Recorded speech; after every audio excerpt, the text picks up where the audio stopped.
Good morning and welcome to the Morning Connection. We're coming to you live from the beautiful Living Club in the heart of Kingston, Jamaica. This is the Morning Connection with your hosts, Minute Lawrence and Pastor Percival Palmer. Percival, good morning to you, my brother.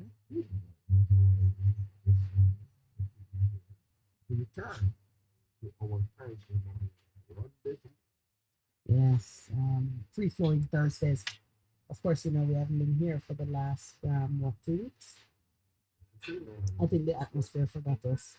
We have to be reintroducing ourselves. The spectrum.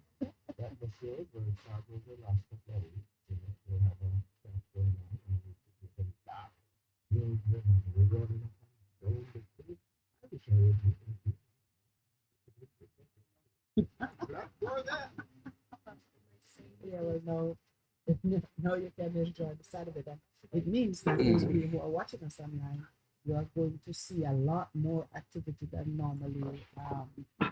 normally see on a Thursday morning at the beginning club. But I'm hoping that while we're here, we can grab hold of one of the camp organizers and have a quick chat because on Thursdays we like to be unpredictable. Well, welcome to those who are online and those who are on here. Thank you so much for your patience. It took us a little while to reestablish our authority in this dominion. But, Pastor, would you say we've done it now? Mm. There is a saying that nature abhors a vacuum. If you leave a space untended, something fills it. So something tried to take our space. That is a law of the universe. Mhm.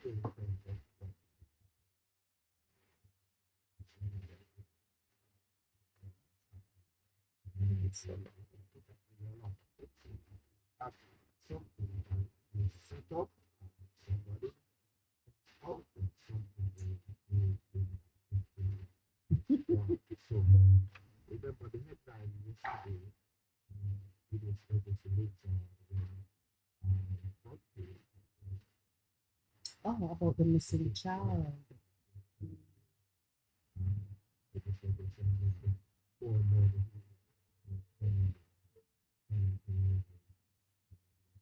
See sound solo. Which space you talking about? Double space? Yes, in fact. Put the mic closer. Yeah, because he's speaking the way he speaks.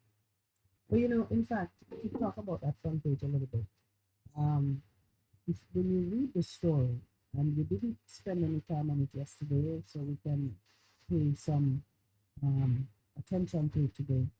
When you read the story and hear the mother's tale of how she was taken to this place and there are a number of shallow graves, and she was being told to look if her son is in any of them, and then she called a lady um, who appears to have filled some of the space left by others, and she's saying she was expecting that this lady who's a mother like her would have been sympathetic, and done it. But I read it and I said, wow, on the front page is so much details about what is going on in the same space that fuels the crime and violence, which is top of our minds. And here is an ordinary citizen speaking such, giving so much details. How could there be a place with shallow graves that you could go and some bodies were in? Let me just tell you what this lady said. Um, Futile searches have been conducted on the outskirts of the community following reports from residents that her son Omario was seen being dragged to the slaughterhouse in Rasta City in the community. So there is a place that has a name in a community that has a name which is known to be used for this kind of activity. How could that continue to be in existence? All right. So it's been filled. In fact, I don't think it was ever emptied. It was never vacant. Okay. So it looked like say Tivoli untouchable.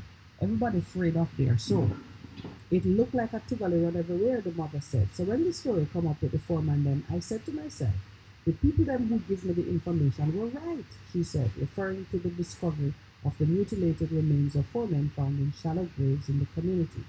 The men who were reportedly from Denham Town went missing on Saturday. Tomlinson is lamenting that the police have not offered useful assistance in her quest for justice. And she goes on to say that she had been taken to a section of Maypen Cemetery called Poor Man's Land and shown numerous shallow graves, boxes, and body bags, which proved too heartrending to scour to find her son.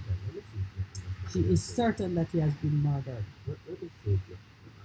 Yes, that's the part I wanted you to hear. That there is such a place Mm-hmm. that if you're the curious enough, And have the stomach for it. you can go and with the body bag. Yes, shallow grave box. And it's called Poor Man's Land. So now I want to know who put those bodies there. Is that how our public health and municipalities are disposing of the bodies of unclaimed, I guess, missing people, whatever. Yeah, And it's a place that people know. Yeah, or Jane, or Mary, whatever the Jamaican equivalent would be. Is the Americans call them Doe? John and Jane. We might call them something else. But there is such a place, and it's been written about. And except for you and me now, it was on the front page, yes. Yeah. So to complete now the tale, Tomlinson said she finally confronted the high-ranking woman in the Coke gang, whom she believes is responsible for Omaria's disappearance. So there's a woman at the top of the stream, that stream. May I say, Tua will know how baby pain feel. How she do this to her next mother? I reach out to her and I cry, I go down on my knees and I beg her and I say, do, just tell me where I'm there. All she has said is she don't know nothing, said Tomlinson. This is that woman's report. Now,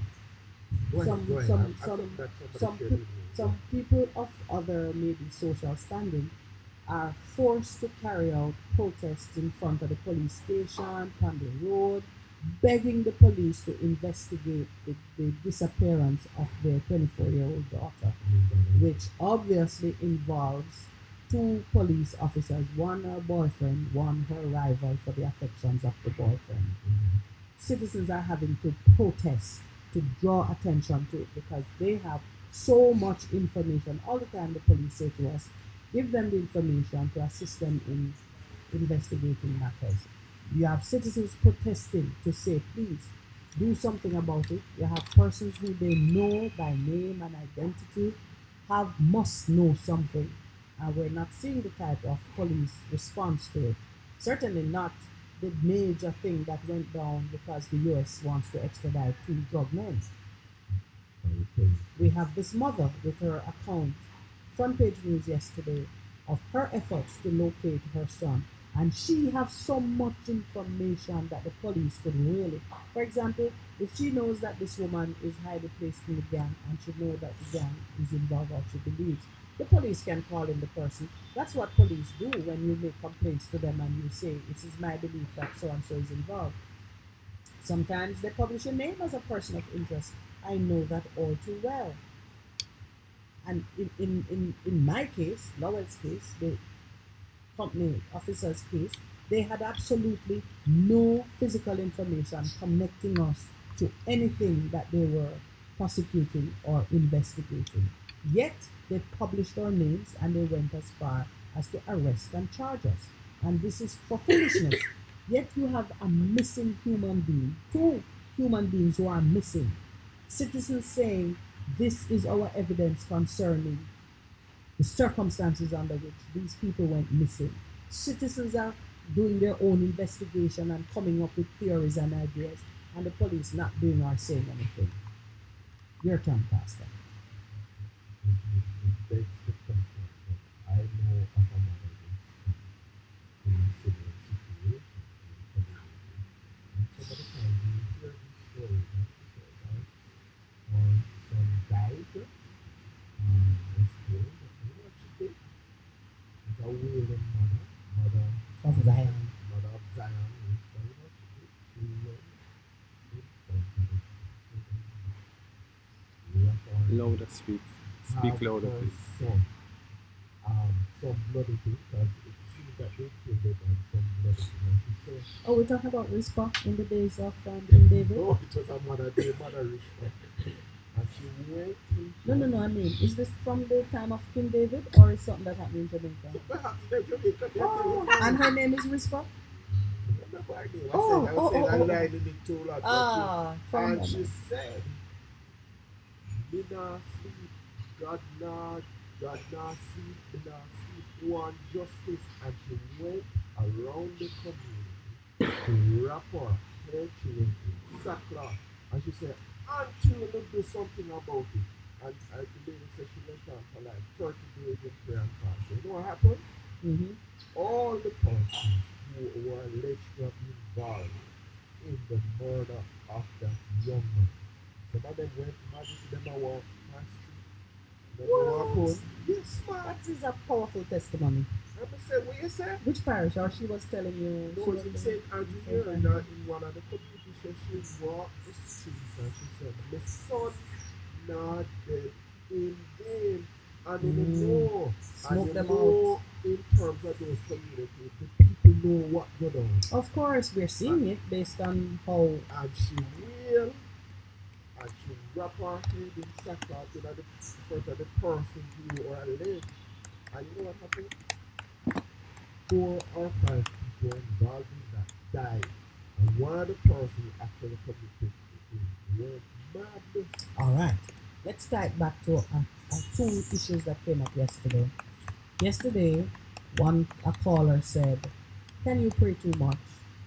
Overuse prayer." I've forgotten how he put it, but he was speaking to the ineffectiveness of prayer and how you even assess whether prayer is effective. Another person spoke about prayers going up, but we, as Jamaicans, having a law that speaks to the execution of murderers, we are not following our own law. And so that person was making a connection between the ineffectiveness of prayer and our failure to apply our own laws. In response to the two men, I said a number of things that I want to recap, which touches on your point. The first is that God is not limited to applying the laws of man to solve the problems of man because he's God. So a woman who takes her appeal to a higher court Yes, man, she did that. and lay it out on the ground in the country where, in the place where the innocent blood was spilled, she will get her answer without the need for gallows to be erected in Spanish Town. And persons need to understand that God speaks and God answers, and He is not confined by what we think should be an appropriate response. And the point you're making about how this lady dealt with it, I'm my kind of woman that. Because I am not going to stop where man failed to honor me or to pay me any attention. Until justice is done, you're going to hear my voice. And you're going to feel my hand moving in the direction of what I am pursuing. And you see, like in that community now, you have a thing in your community named Slaughterhouse. Yes, Listen, man. man, fire upon that. Where's Yes, my man. fire from Conrad? Have you seen any fire from you? Fire upon that because of Fire upon that. You bring down fire on that unholy. How can a community Yeah, have well, something in it called Slaughterhouse? Yes. Eh? Yeah, yeah. No, it's serious, man. I'm getting the signal Low. for a All break. right, now sort it out. I think we're trying to get Okay. back All No, right, but cool. it's serious, man. And I Yeah, tell all right. people, so there's a company of women, even as we come to the word, we call it the daughter of risk. There's a company rising up and saying, God, we want justice in every area and then rolling on them, all in across Is it this time for us to nation. take away? Yes, it is. Oh, sorry. All right, Um, Pastor. We're going to talk about the daughters of Rizpah when we come back. Thank you for staying with us. This is the Morning Connection.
Before we took the break, Pastor Percival had raised the situation of this mother who is looking for her son, her 17-year-old son, Omario.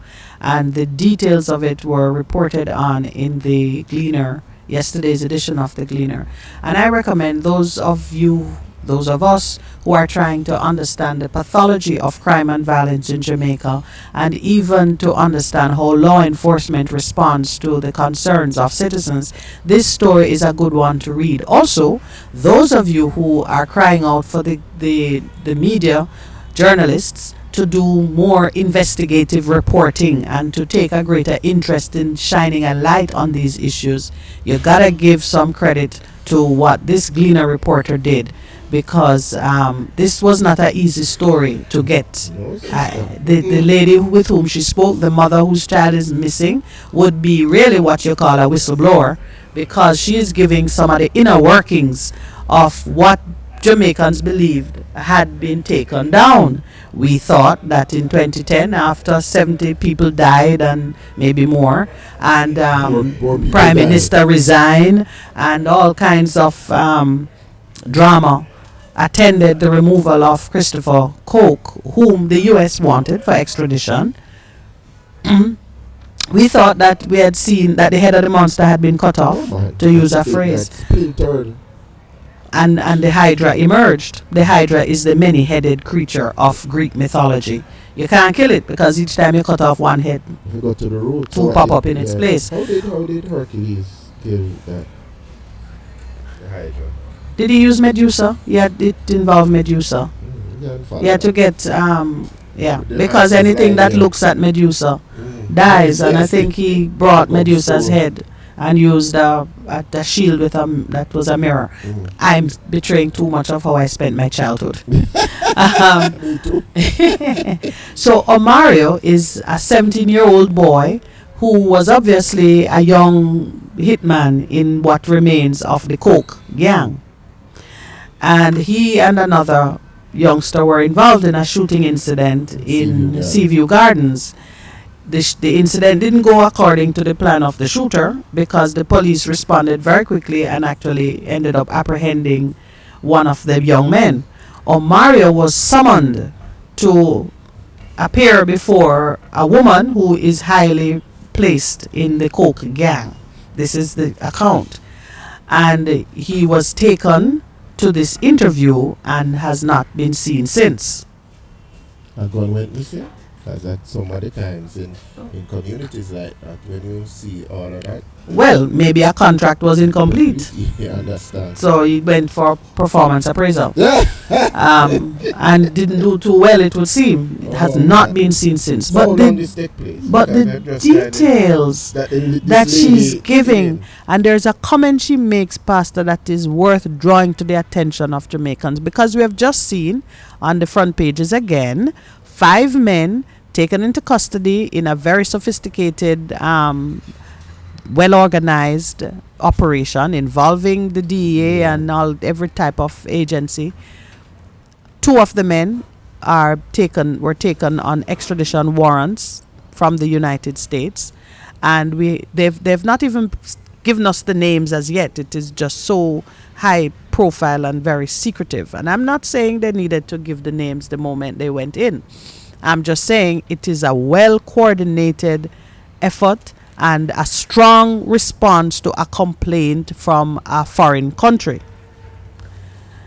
On the other hand, in Jamaica, this lady is saying it is so unfair for the Americans to say them take them take out Dudus and leave him people them fi still a do them something here same way. In other words, the Americans got what they wanted. They took out the headman, but neither the Americans nor the Jamaicans, law enforcement people that is, gave any attention to excising the remains of the cancer. Let us assume that Dudus is the tumor, but there are cells still active around it. What do you think gonna happen? You take out the tumor, the cells around it begin to multiply, and a new cancer emerges. cancer it spread worse. None of the medical team, none of those who were surgically excising Dudus, 70 people dead in a day. That's what they Official acknowledge. report. None of them cared to ensure that there was a true purge, a true cleansing of the community, for there to remain a thing that people are calling a slaughterhouse. Yeah, because For you to but if continue to you have something, a section of the Maypen Cemetery where you can find bodies lying on top of the ground or in shallow graves, see, you have a problem there you because have a problem.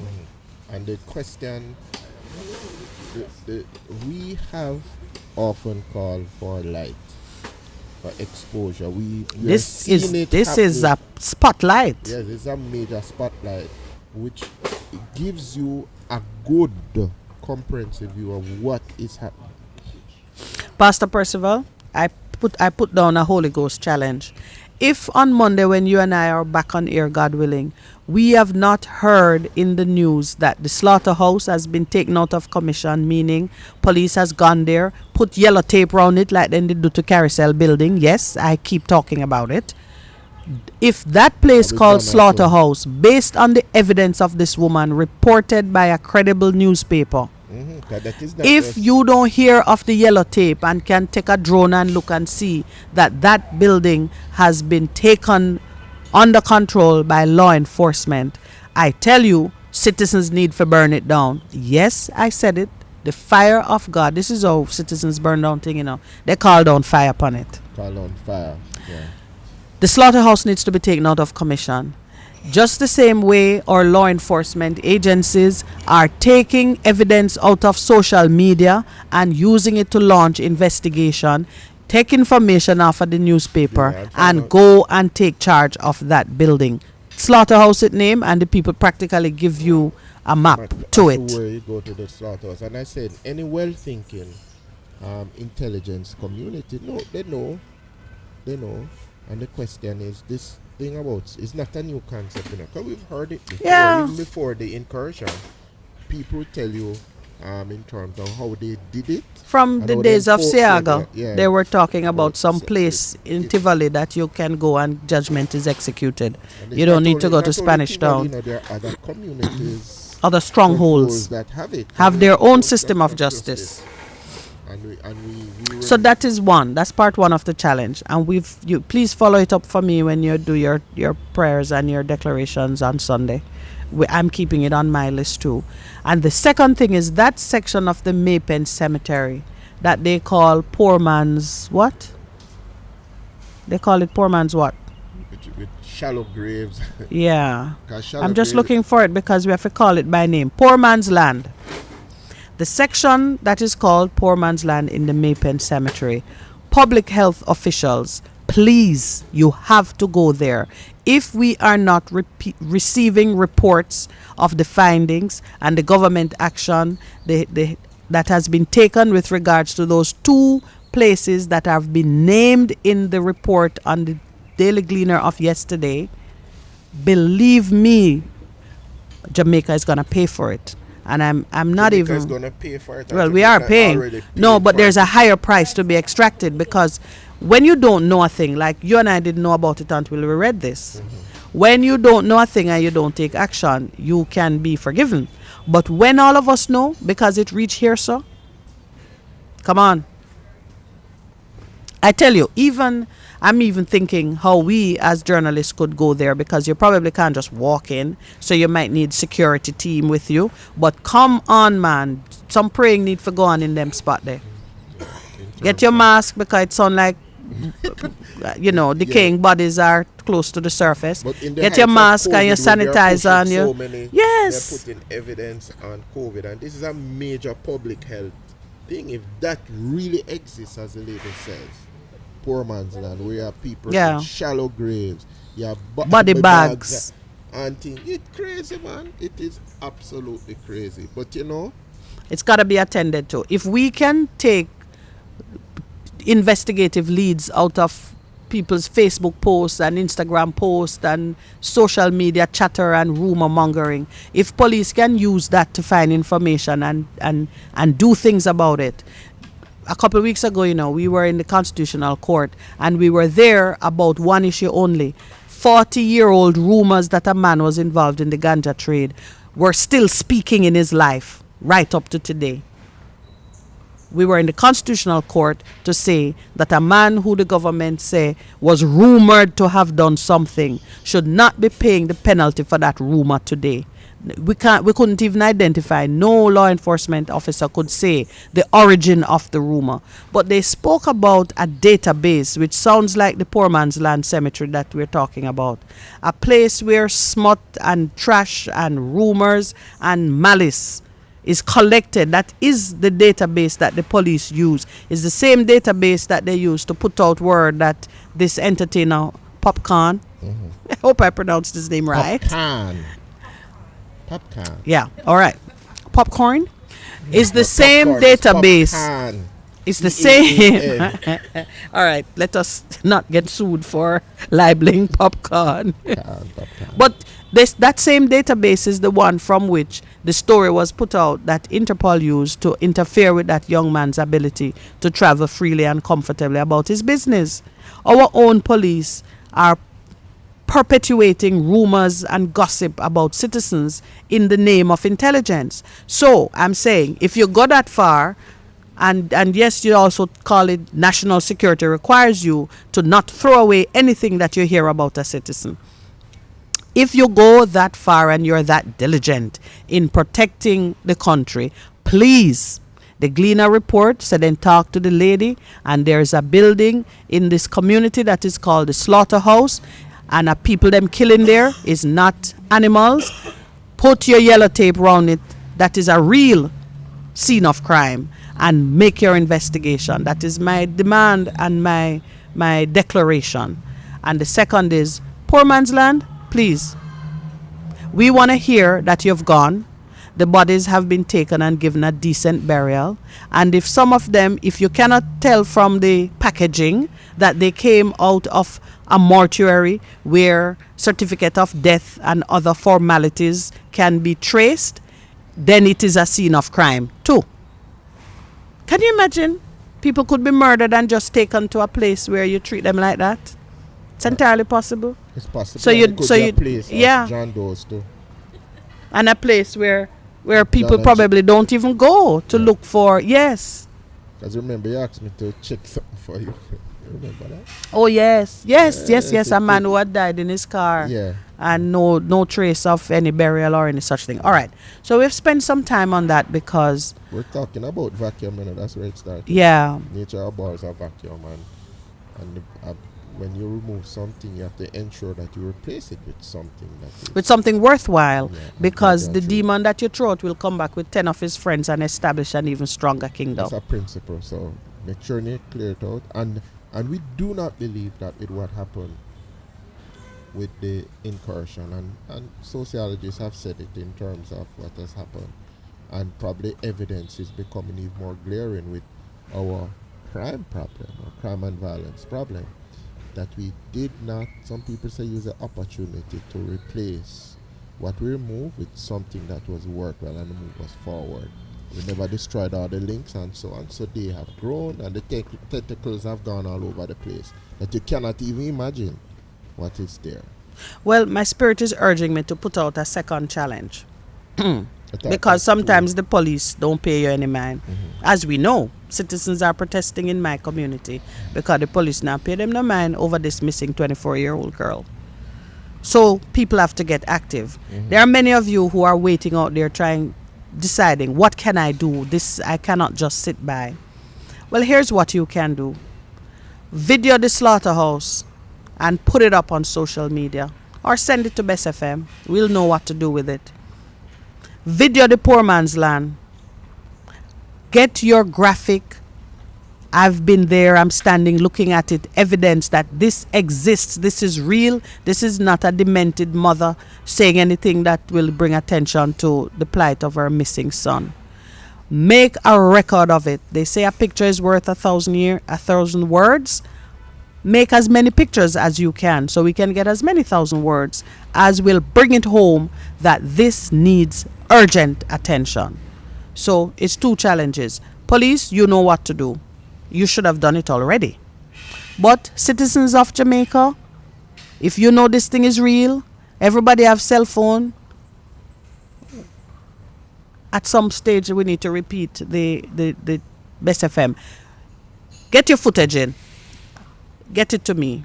I know what to do with it. Pastor, you know what to do with it? What we've been doing with it. Very good. I just want to know that if it's not me alone, it's two of us. But we're gonna we cannot know this, remain silent, or do nothing. Those are not options that we have. Enough said on that subject. We are having a guest in house with us today. I am always excited to speak to Mr. Granville Valentine because trade unionism and the potential for activism in the trade union world to change things on the ground, because trade unions deal with workers, and workers, that covers all of us with maybe a 1% exclusion. I would say 99% of the people in this country work. The 1% includes the politicians and the persons who are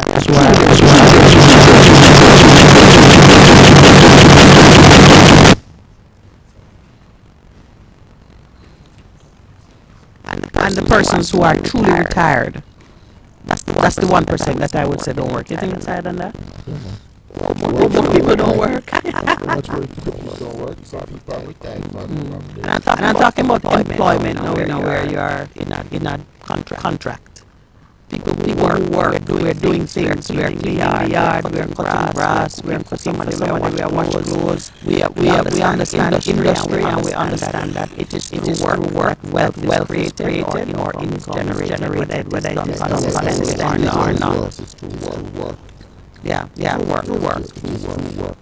So trade unionism and the plight of workers is something very dear to my heart. And Mr. Granville Valentine, who is the General Secretary of the National Workers Union, is going to sit with us. What day was it? Was it on Tuesday that I shared with you? The union served 72-hour notice on the NWW. Did I get it right? NSW, solid waste. Right. They served 72 hours notice, which would be coming to us now. We already know that a meeting was convened. So in as much as that I commenting on the public health urgency arising on the poor man's business, what happens in our built environment, the sanitary arrangements that the government maintains and are responsible for, is a big deal. So if we know that those who work in that sector are being abused one way or another, it is of interest to us. Whatever arrangements they come to, we would still like to know from Mr. Valentine what conditions affect workers in today's environment, the union's position on it, what we can expect, how we can help. I think it's time that Jamaicans get a clear understanding of these matters. We're at the time where we take another station break, so just stay tuned. We'll be right back and we'll talk some more about what we expect to hear from Mr. Valentine.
This is your beloved Pastor Percy from the Morning Connection.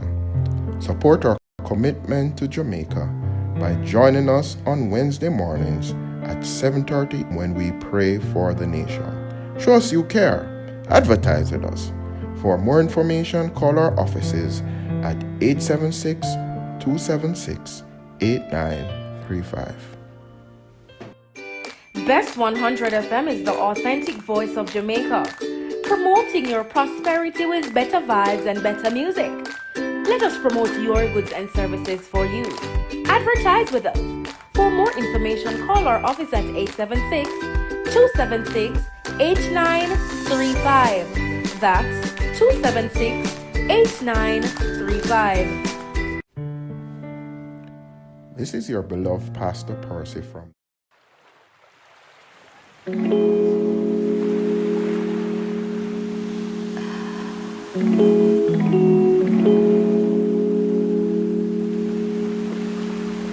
Morning Connection is not your usual talk show. We aim to stimulate discussion and challenge. You receive it. Receive it. Bongo is something to do some more research. So if you guys was explain what bongo means, the rest of them call it bongo. Yeah, man. Yeah, fire. You think of it because we know of the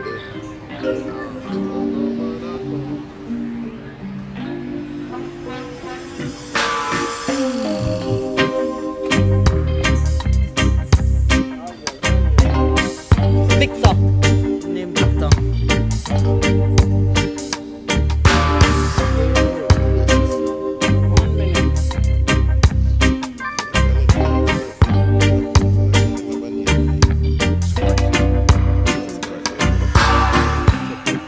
Ask Victor about it. I'm see when I start with it too.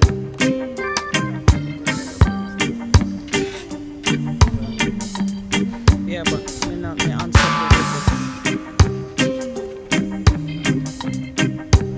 You sure?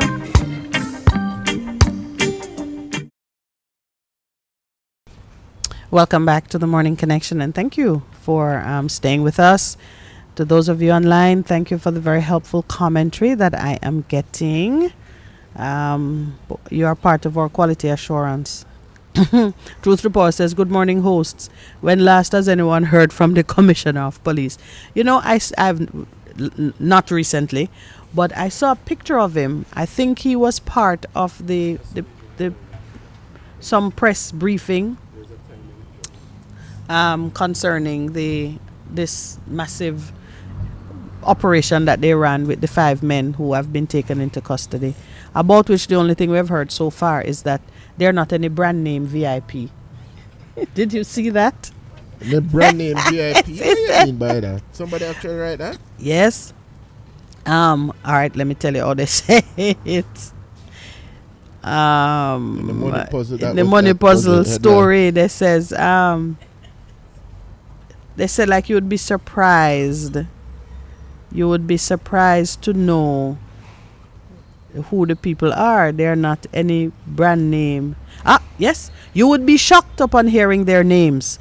They're not any name brand VIP, the source added. Yes, that is how we look at things.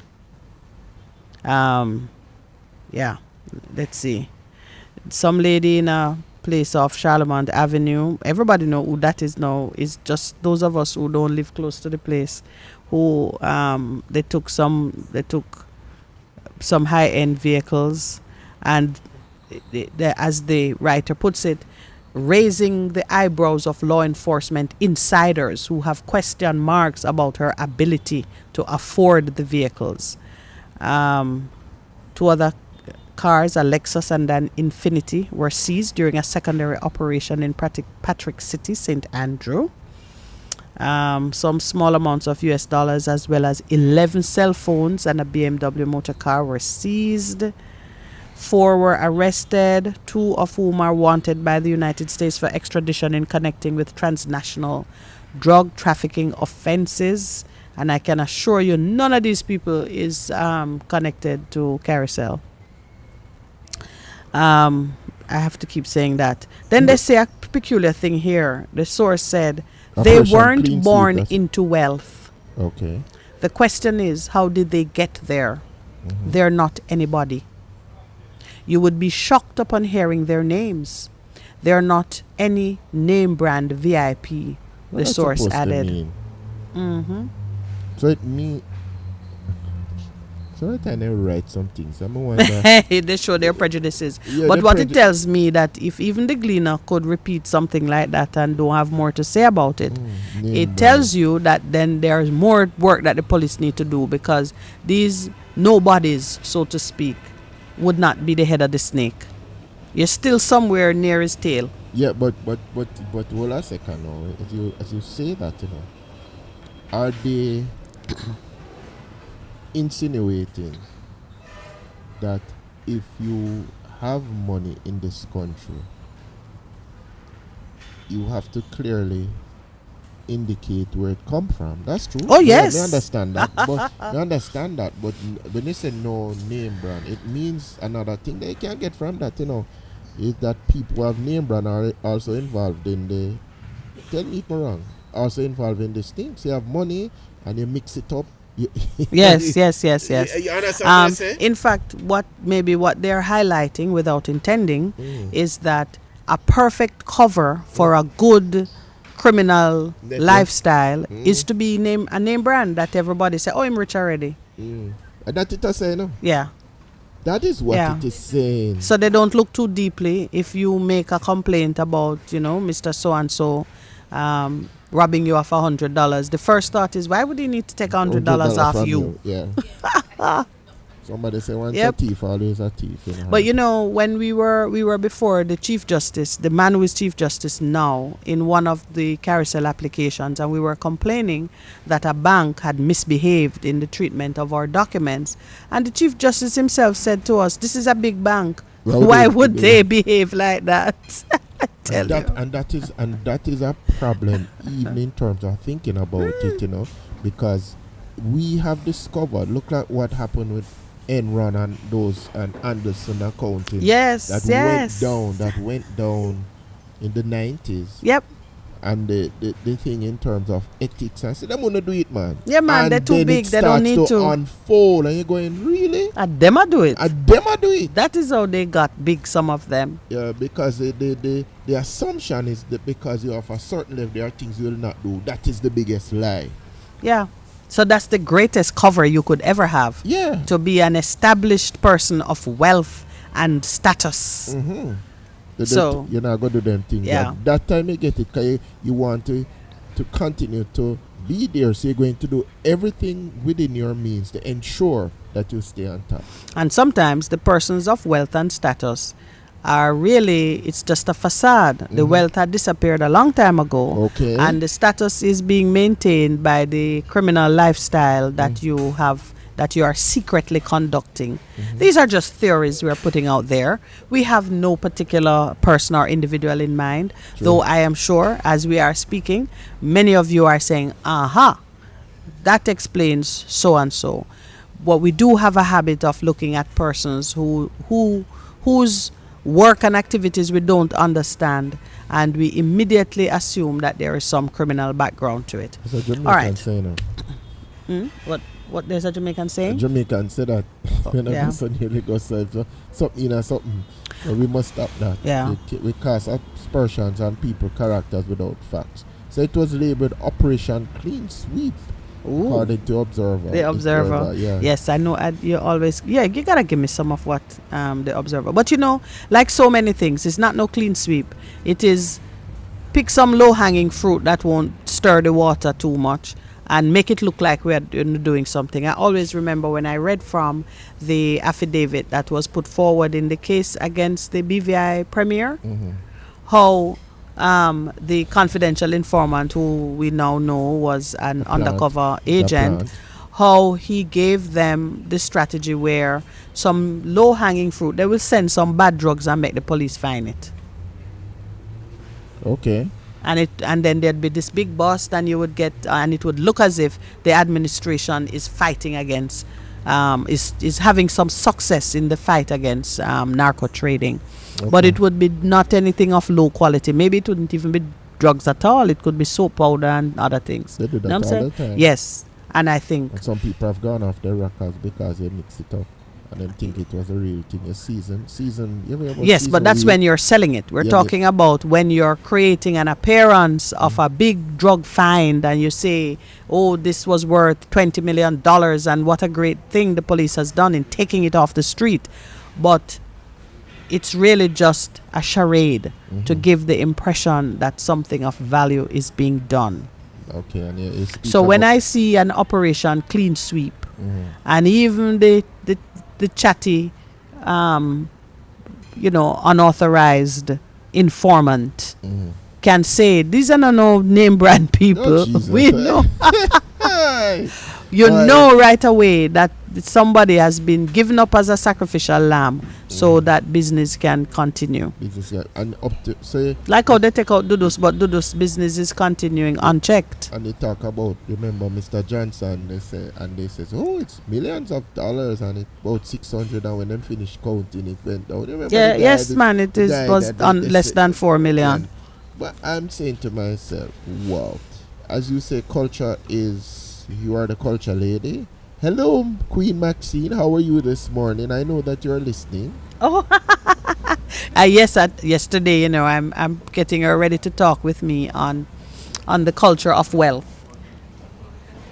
Yeah, so, but just as we move to the celebration, they've chosen to honor two people in regards to the, their impact on music. One of them is Derek Morgan. You know Derek Morgan, Gramps Morgan. Mm-hmm.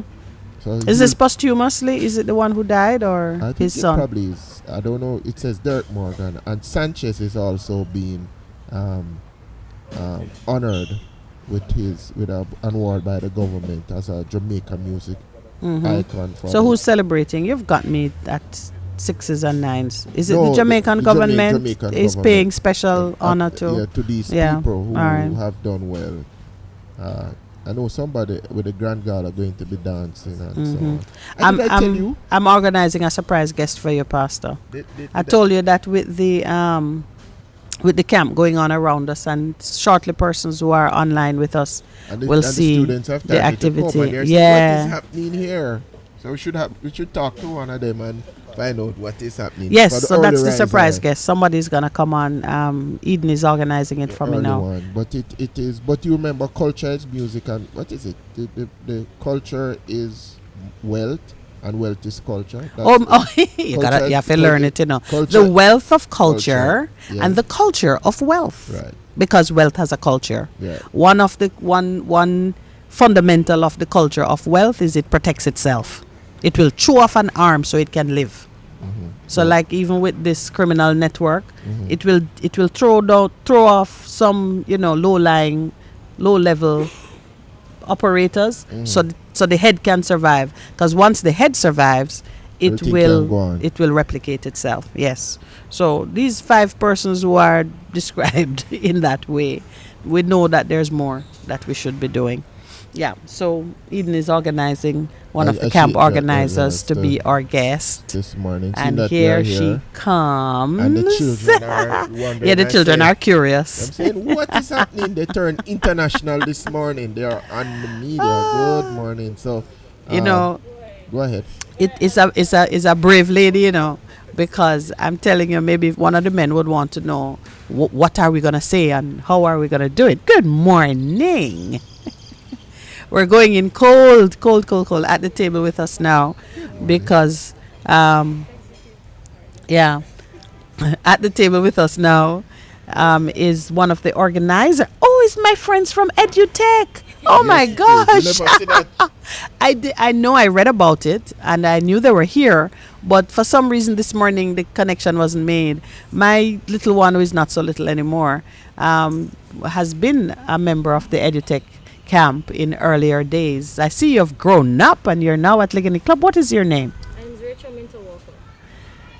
She has a double barrel name and she look like a baby. Not married though. Oh, Not married. Okay.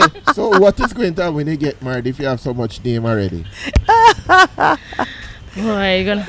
Oh. all right. So let's get the name again so everybody could understand why I did a double take.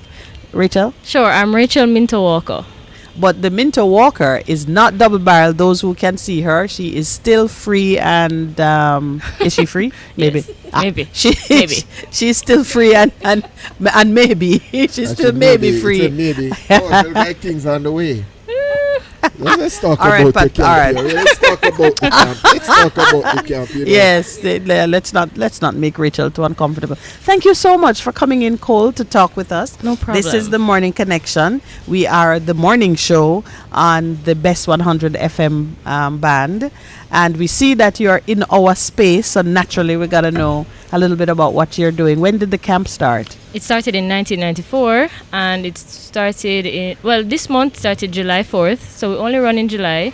Yeah. So it's really Mondays to Thursdays, 8:30 to 2:30 every day, and we have the ages 3 to 16. 3 Oh, to 16, beautiful. yeah. So Yeah. Daniel could have still come. Yeah, we to have manage those. babies, boy. I guess over the time, we get used to it, we get accustomed to having the little ones, and we just accommodate for them. So all the programs that we have, we cater to the little ones, the middle, and the big ones. Yeah, but you must have, if you've been going from 1994, it means that you have people who have grown up through this camp. Yeah, Yes, some like of our 40 counselors, every year. Possibly like How many of your Rachel. counselors now? some of the counselors were old campers. Yeah. Yeah. You're talking about yourself? I was not a camper, no, Oh. but some of my counselors now were campers for sure. Yeah. Okay, so what is in this? What are the camp? activities that Okay, you so we have provide for archery, children? football, Archery? swimming. We say archery, means Archery, shooting, you know, yeah. Yep. Yes. Are you Yes, so, serious? but we only have it for the ages 9 up, so not the little ones. So you mean Percy shouldn't get excited because his age group is not in it? No. That's why we were I want to try excited. it, you know, We want to archery. try. You guys should come and try it for Come sure. and try it. Yes, it is Okay. fun. I have tried it. It is pretty fun. Yes. You guys should definitely try it. Yes. Okay, so you have Okay, archery. so archery. Football, swimming, gymnastics, tennis, basketball, drumming, dance, arts and craft.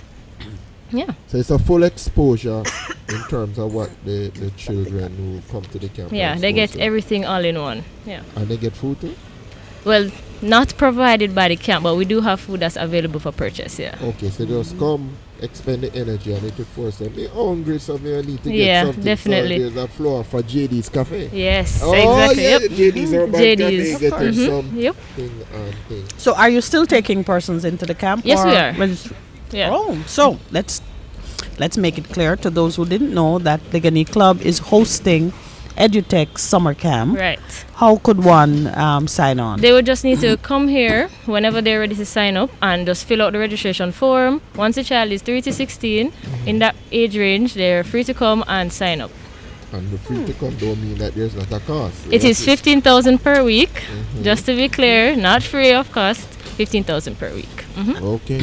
And you have to sign up for a week, or if I have my child If you have and a I want child to for do maybe a something for day, a day or it's two. 5,000 per day. Perfect. It's better if you sign So up for the if week. you're It at is better, home, yeah. if you're at home with a child who's between the ages of 3 and 16, and you want to be free and do something, now you want to give them an experience, just come to the club and sign up. Right. Yeah. Anything that what is it, must-haves, what do they need to bring with them? I would say swimming clothes, a water bottle, and lunch money. That's all they need. Everything and else lunch is provided. money is approximately how much? It ranges from 250 to the max 700. What? Okay, good. That sounds like you can get a party. Yeah. No, but I'm wondering if Daniel might want to come spend 2 days. I would absolutely let him come and try out the archery. Yeah, but No, but for it- sure. Jante could come to, he's Jante- just 16. Them not reach it there. There you go. But he's thinking about he has basketball and then because he's going into six. They have basketball here too? That he's Also, thinking of maybe it. So we he goes could- to training yeah. actually. Oh, nice. He's Well, there. tell me a little bit about EduTech. What does EduTech do outside of the summer camp? When summer is gone, Well, what are you outside doing? of summer, nothing really to do with kids and summer camp. It's more selling software. So it's really software apart from that.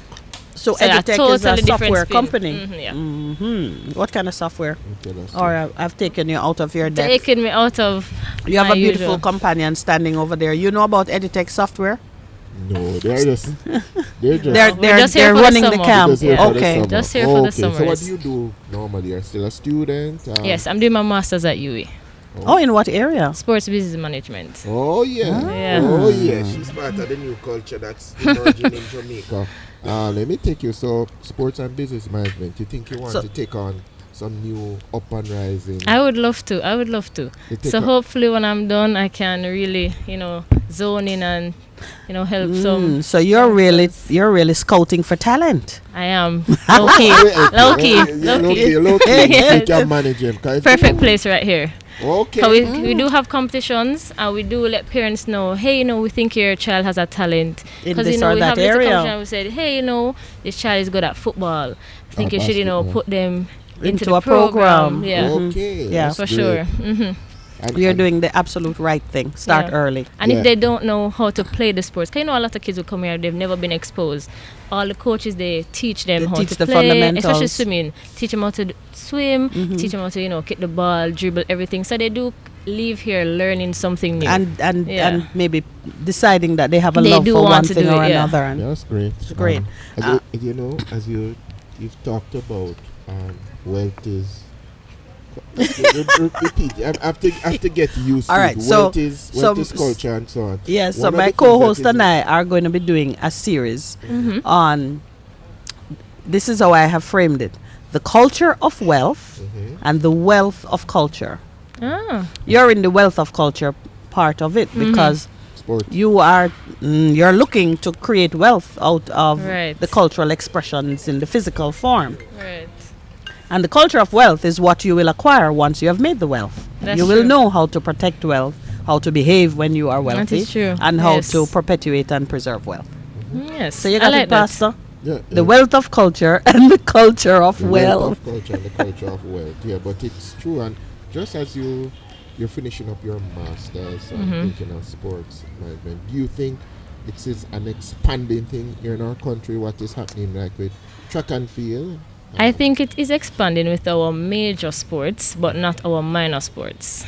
Okay. We do have a lot of work with our minor sports. I am from a minor sport. I Which- played water polo and I did synchronized swimming, two extremely minor, Minor sports. So I mean, where those two are concerned, we're not really expanding. We're kind of just in a constant. It's a niche Yeah. that doesn't. So those are two that I would love to see expand, but I do see us expanding in our major sports like the football, track and field. So it's really just to expand on everywhere else. And so But, we can- but typically, the major sports subsidize the growth and explorations of the Yeah. minor. So, for example, if you sign on to great basketball players, which I know Pastor will probably tell you how Yeah. that can be done, because he's part of a fraternity CBA. that is seeking to establish more professionalism and training for basketball.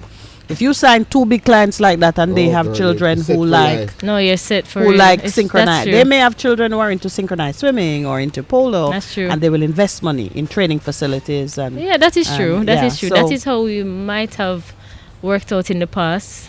Somebody just has a child that's interested and is active in the They sport, build a and center. they just keep us afloat. they pay a coach. Yeah, that is Okay. true. And you now in your new career will create a national program to draw up students and introduce them to these. They're only minor because people don't know about them. That is true. That is true. And we don't have the facilities. That's With another yeah, thing. so Yeah. you have to. That's why we want to talk about the wealth that is generated by cultural expressions. And I'm very pleased to see that. I think Rachel I think is it on would be the right good path. to learn more and get everybody learning more about the different sports. It So would be perhaps good. when we are doing the interactions, For sure. you'll make some time and Yes, chat with for us. sure. I'll always be available. Nice. All right. All right. About that. So, but Thank you, Rachel. Thank you guys for having me, and send your kids to camp. Today's snow cone day if you guys are still here. Oh, We're gonna you'll have give us a cones and snow popcorn. cone? Yes, you guys can sweet up the snow cone, guys, and get a snow cone. They're very good. Snow cone or popcorn. Yes. All right, that's true. I saw Thank it when I was here you. last week. Ah, Thursday. Yeah, man. nice. Thank you Yes, very much. You're Percy man. came welcome. to Thank you, spy. And guys. congratulations. Yeah. Thank you. Okay. Yes. So, I want to say something to you. There's a showcase that is happening, a basketball showcase. And for those of us who don't know, there is a gentleman. How do you he's showcase Jamaican. basketball? Start from bring- there. Educate your co-host. Yeah, so you bring together different teams. I'm a part of It is A collective. a foundation that is seeking to promote basketball, to work with youngsters who show the talent, to get them into the US or get them into other countries, because people believe that USA is the only place that you can play basketball professionally, but that's not so. Europeans have a strong league. China, Japan, China, all those places. Russia. Russia. So even Though you might not want to go there now. because the young lady who is the basketball star, the WNBA star, That was held in Russia. and recently charged because she was in possession of marijuana. So, but it is a growing thing, and I do believe, as Jamaicans, that is something that we have not paid a lot of attention to in terms of the potential to beyond track and field, football, the major sport, to excel internationally. Because I've seen people just come and recruit somebody who just has a height, but they says, you can't coach height. You have the height. We can teach you the skills that will get you. And some people are now making some money for their families, lifting up their families. A recent record of a gentleman out of Seaview was just recently drafted by the Utah Jazz, and he's from Seaview. And he didn't go to the Utah Jazz by way of a school scholarship living in the USA. He went straight from a program in Jamaica? No, he went. No, we helped him to get into school. And then from okay. School he was recruited. But there's stuff happening, and so we're looking forward to this intense. Is Patrick Ewing the last one before these new drafts, or there have been others? There have been others who have. A gentleman who served as the president of the job played for a short time. What's his name? I'm trying to remember his name. Ajani. Ajani is my friend's brother. Yes. Ajani, who served. His sister went to St. Hilda's. Right. So we have had some, but we need to get more coming out of our country, and we have some. But young Rachel, who's here working the camp and keeping an eye out for emerging talent. The Americans usually spend a lot of time and money scouting for talent. I suppose that is a part of how your football collective works as well, drawing attention. There are a lot of academies that have just sprung up around Jamaica, especially focused on football sprinting and football. And now, first there was MVP and racers. Now you hear about Titans, you hear about Elite, you hear about Swept. And so people are making monies out of track and field, and a lot of people, instead of going overseas, are staying here, honing their talent and become world beaters in terms of what they have done. I want us to foolishness, but anyway. Boy, Percy, you cannot distract your own self. Here's what Percy just called foolishness. I moved my screen to the page in the Gleaner that has the headline, Government Mulls Electric Conversion as the Solution to JUTC Fuel Pilferage Woes.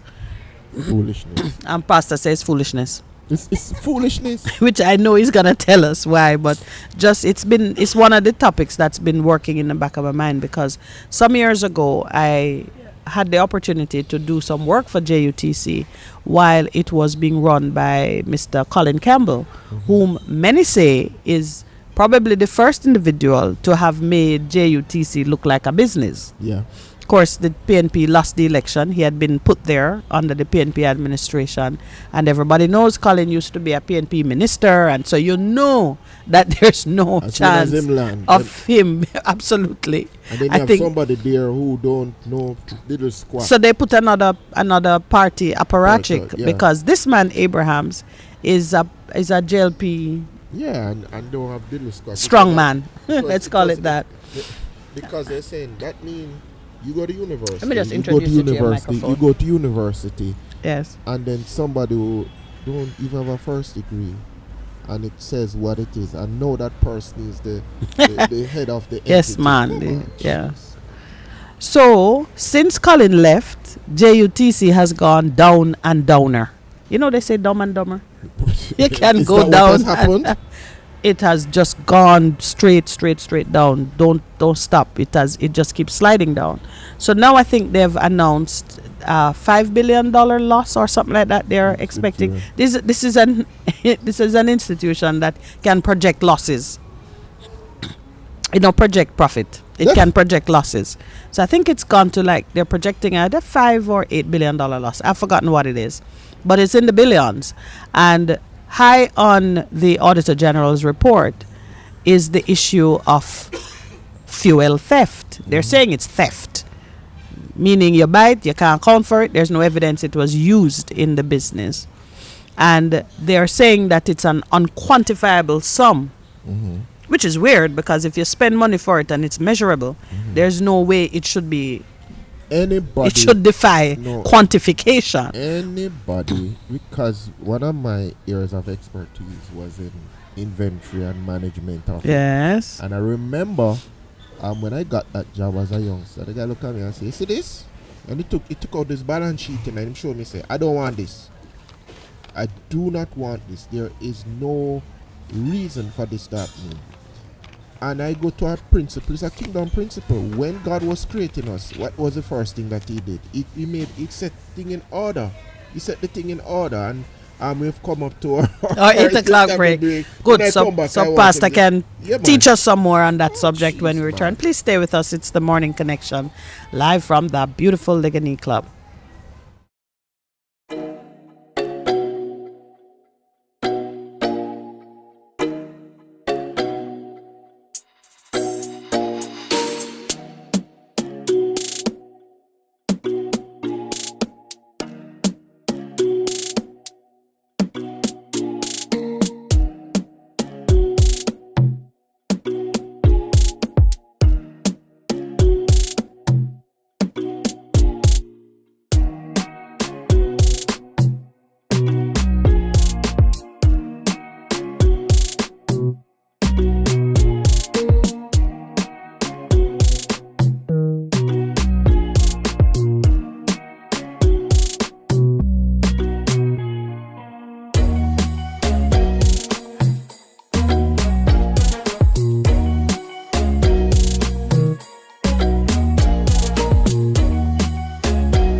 Welcome back to the Morning Connection. Thank you so much for sticking around. We're grateful to those who are online. Though you stop writing, I don't know.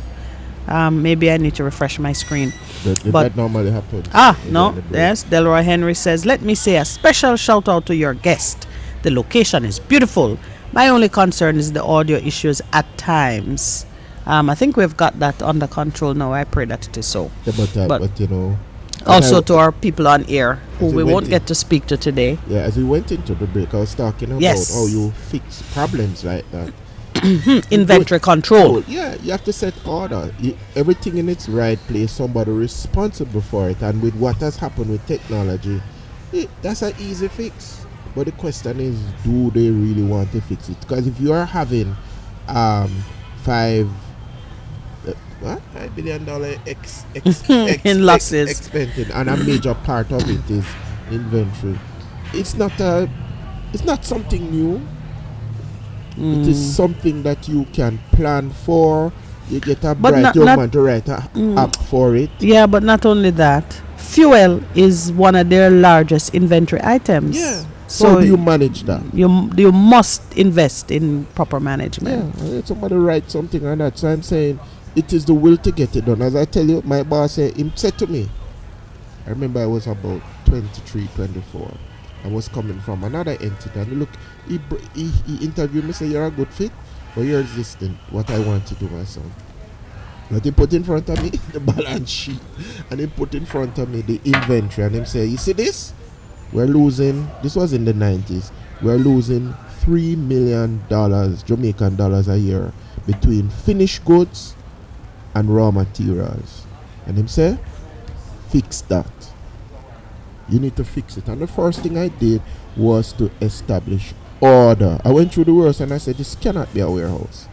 You couldn't find anything that you needed to It find. looked like the poor man's cemetery. I don't know. I don't know.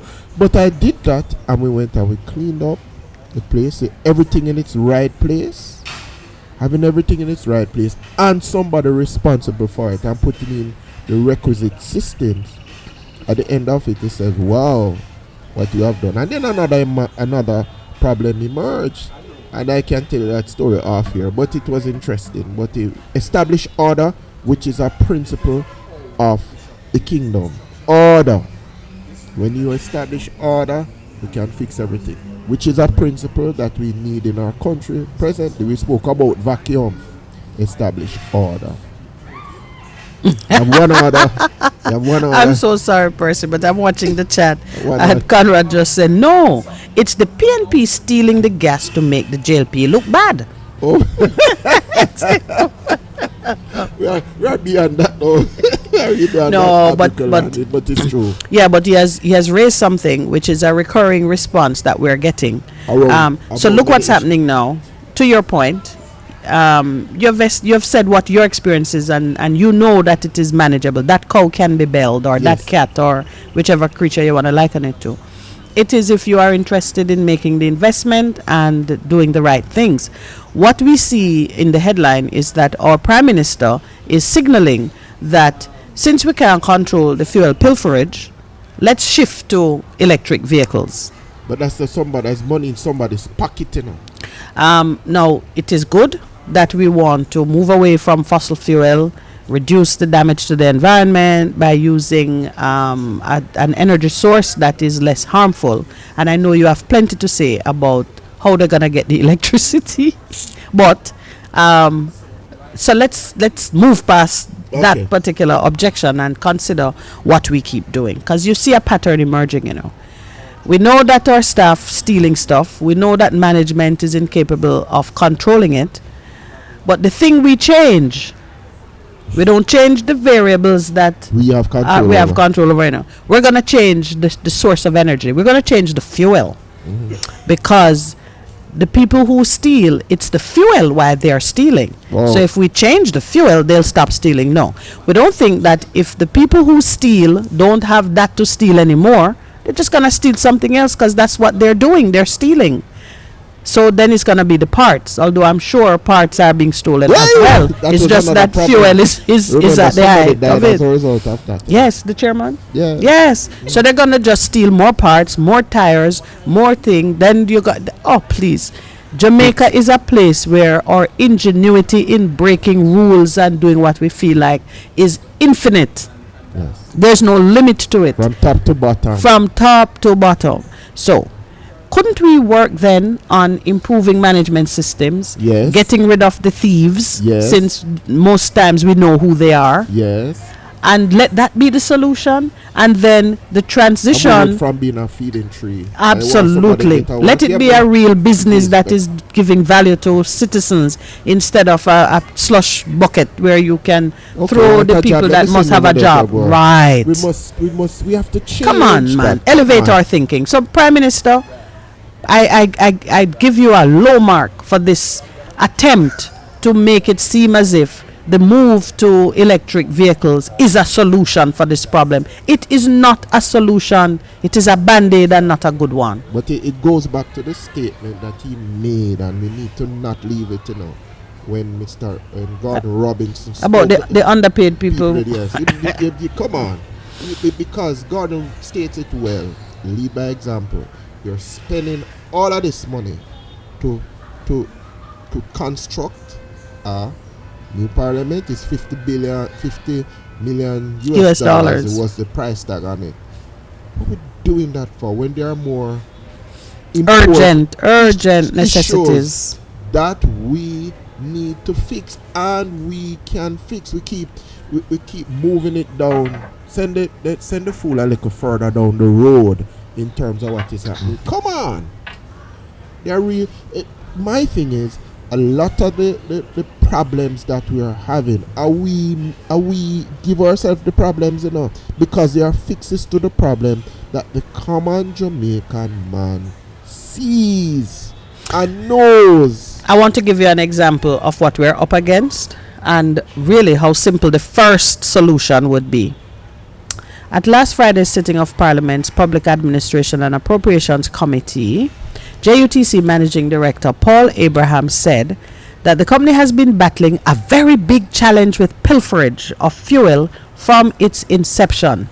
We have tried to quantify pilferage, but it has eluded us, and that is the truth, because we run an operation that is 24 hours a day, 7 days a week, 365 days a year. So 2-3 o'clock in the morning activities can possibly take place, he said. So the first thing I would do is fire Mr. Abrams. That is like a very short, easy to read solution. If you're not able to manage it, you're the wrong man for the job. Yeah. He said it's very difficult for us to put a figure on it, but we have a pretty good idea that there is a substantial figure out there. Oh my God. Yeah, but You would take that report from a CEO in your organization and him still have a job? He would have never take it from nobody. And Much less the CEO. Yeah, but come on. Too simple. Too simple. And the Prime Minister, he sees something like this, gets a report like this, and his answer is, all right, Mr. Abrams, never mind. As soon as we can transform your buses into electric buses, you won't have you won't have that problem. Good man, you're doing a good job putting up with those thieving people. Come on. Too simple. All right, so we're talking about getting rid of senior management in one institution. In a short while, I want to hear how the trade unions are managing, well, at least from the NW, how they are managing to calm the anxieties that workers must be feeling. Because if I were working for the JUTC and Managing Director Paul Abrams is telling Parliament that he can't figure out how to control the theft of one of the most valuable inventory items in the business, and at the same time I need to be paid more money, and I know I can't be paid more money by a company that is losing money, I would be very concerned. I'd be very concerned. Most of what you see being reported, and if you look at the state of the nation, gives you the concern that more workers are going to be heading home, simply because the organizations cannot afford to keep them, and they're going to be left to their own resources to figure out how to keep their families together. There's another report in today's paper concerning wage to GDP ratio. 11%. It should be at 8, it at 11, Yes. and it comes from the president of the POCD. That's the guy. Epoch chairman Yeah, Keith Duncan Yeah. has said that the ratio has already been breached. It has breached the 9% limit. So whatever the parameters and the fundamentals or the assumptions that they have used, they have said that wage to GDP ratio should be at 8%. It is now near 11%. And we are only halfway through the year. So he's saying that the Ministry of Finance will have to make new regulations to accommodate public sector compensation. Now understand that the ratio of wage to GDP in business, you would say that your overhead should be no more than, what is a reasonable percentage, the ratio for overheads and gross revenue in business? Some, It depends depending on the industry, you It might is- say, it's very much yeah. dependent on the industry. So, like when you do projects, Yes. they say to your administrative costs shouldn't be more than 5-6% of the overall project. So you 4 to 6%. So you hold that in, and everything else can go, because you don't want to spend a whole lot of your money. Yeah, the objective behind maintaining certain ratios is to ensure that most of your money, the bulk of your money, goes to meeting the objective of your business. So if you are selling milk, the cost of milking the cow can exceed the price you get when you sell the milk, Even if it's a cow, yeah. essentially. And you can't spend so much to pay for the milkman or the delivery of the milk that you can't feed the cows and maintain your level of output. I'm just making it very simple. When government is collecting taxes and administering the country, and also, making sure that arrangements are in place so we can trade and we can be productive and create wealth, the gross domestic product would be the gross revenue of the country. And if the government is spending so much on wages that it compromises their ability to carry out the services that are essential to keeping the country going, you are going to have a problem. Yeah. But So you're there now. I'm not quite sure what the solution to this would be, because wages must keep pace with inflation so people can live and come out of their house and go work. yeah, but the assumption behind that is that you are growing your economy. You have to grow Like, this. you have to grow the economy. So some people have complained, but the economy, since COVID, first thing, before the lockdown, the economy was not growing at the rate that it should be growing. Remember the 5 in 4? That's why that Yes, came about. yes. So we needed to be growing. But if you have had contraction and with what has happened with COVID and growing, that figure, because I'm sure, remember the last set of wage increase was about 3-4%. It wasn't significant, but then other items like inflation and things were going. So you really have to grow your economy. So in terms of the things that you are doing, you have to focus on growing the economy. Bigger pie, then Yeah, it will be a smaller percentage. Right. But understand this now. If we're going to address it, Pastor, and it's good that we're looking at this before Granville comes. If you're going to address in short order a realignment of this ratio, increasing gross domestic output takes time. Yes. And not just time, but you have to be applying the right strategies in the right industries during that time so it can give you the harvest, the expected harvest. So they're going to look at the near term, the short term Things that they do. That is initiatives. why when the And people this was thinking of striking, Mr. Clark came out and said, remember, big threat. It has always been in Jamaica. You got to work. No, and but I stuff. want us to stay on this for a little bit. Just walk with me through it, because if the best solution takes time and you need to do some immediate adjustments, then the options, and I know you're a man of business too. I've been called a woman of business. I wasn't sure which business, but I know that you have studied these things. It means you're looking to reduce your spend on wages.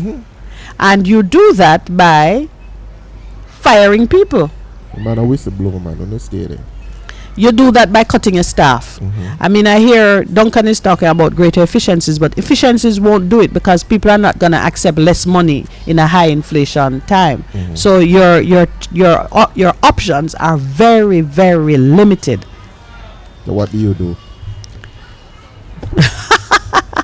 I want to hear what Granville thinks. Because here's what Duncan says, textbook statement. What we would like to see included in the overall public sector compensation structure is the performance management framework and also efficiency initiative that will lead to greater efficiency in the public sector and greater service levels to the people of Jamaica. Yes, but at what cost? Because if you want me to work harder and be more efficient for less money, it's never gonna happen. It doesn't happen because it doesn't happen according to organizational behavior and interventions that you need to do. So you have to look at what is happening in your culture, look at everything, and then say this is a solution. But importantly, for the solution to get buy-in, and in a low trust environment that we exist in, where you see your leaders living off the hog, which was the whole thing in terms of Gordon Robinson's article. I think Gordon going to start charging for calling his name. No, but you've called it like 100 times. No, but he just hits the nail right on the head. He says, come on, man. If we're talking about productivity, if we're talking about employee morale and so on, there are things you have to do as a leader that will say to the people that you're leading, we are in this thing together. But you get a sense that it's us versus them. It's not, come on, let us do this. And you do not do things for what I call the effect. What do you call it? The appearance. Yeah, man. Just the appearance of virtue. And so it goes back to a principle that we have spoken about, the appearance of virtue. And really, I said to the people. All right, so here's what I would like you to do. I want you to comment some more on what we're getting for it. Now remember, the Economic Program Oversight Committee, EPOC, is now being chaired by Keith Duncan, Mr. Leachin having demitted office because he chaired it previously. I don't know if there was someone between him and Duncan, but what you have are leaders of big banks.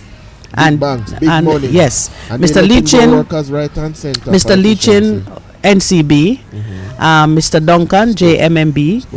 JMMB is a bank in which NCB is one of the largest shareholders. So it's really NCB continuing to chair what is called the Economic Program Oversight Committee. And this is a committee that came into being because some of the big lenders to government said, I am not going to lend you any money and just leave you to spend it as you see fit and then you can't pay me. So now you understand that our government is really the puppet, and the puppeteer is EPOC, who is in the background with their hand up the puppet's skirt or shirt or however. Remember how puppets are, the sock. Yes, there is a hand that is manipulating. So the puppeteer has come out and said the wage to GDP ratio is near 11%, and it should be, the projection was it would end at about 10.9% at the end of the year, but at this point it need to be somewhere in the 9%. 9.6% is what it should be for 2021 to 22 financial year. Then Mr. Duncan says that what he's expecting is to see greater efficiency on the part of private sector, public sector workers, and more service being given by the same set of workers. He's not now projecting, as I am, that if you want to get the alignment, they're going to fire people because you can't give salary cut. Not in an age where you have already signed agreements for salary increases. Because remember, NW wanted to, they withdrew service. Other agencies, the sanitation workers gave their notice, and was it there other, anyway, we know people are threatening. Was about to strike. The civil service was about, the whole of them were about to strike, and they have struck a deal that There is to be a realignment of salaries, improvements are to come, and Nigel Clark famously said, when we get rid of your motor vehicle waivers, you are going to be better off because I will be giving you more money than these waivers were worth. He has already said so. So we know that the civil service have been promised to be paid fairly. Proper increase are come. Now, this is the rest of Mr. Duncan's, Keith Duncan's statement. Duncan told Wednesday's briefing that while public sector workers should get higher compensation packages, so the same man who is telling you that you have breached the limit is now conceding that they are to get higher compensation packages. They must in turn deliver higher quality service and efficiency to justify the pay increase. He said, we need to hold the government of Jamaica and the public service accountable to delivering greater service levels. Now that we are biting the bullet as a country from our tax revenues to deliver more appropriate compensation levels, we need to demand accountability from our public service. You know who's not biting any bullet? The banks. Me and you not bite no bullet. The banks in Jamaica not no? biting any What are you bullets. talking about? Huh? In tongue in cheek, sister. Yes. Yes, but I think it's worth saying that Mr. Duncan runs a big bank that just published extensively how profitable a year they've had. And he's talking about biting the bullet. It's not only the bank. We it's got the all break because the producer is now worried that I may say something that I shouldn't. All right, stay with us.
Welcome back to the Morning Connection.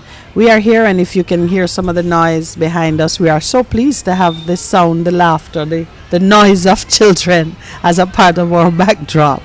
I do need to give a shout out to the staff of the JD's Urban Pub I tell you, I am looking forward to my breakfast there from the start of or being, broadcasting from Ligani Club.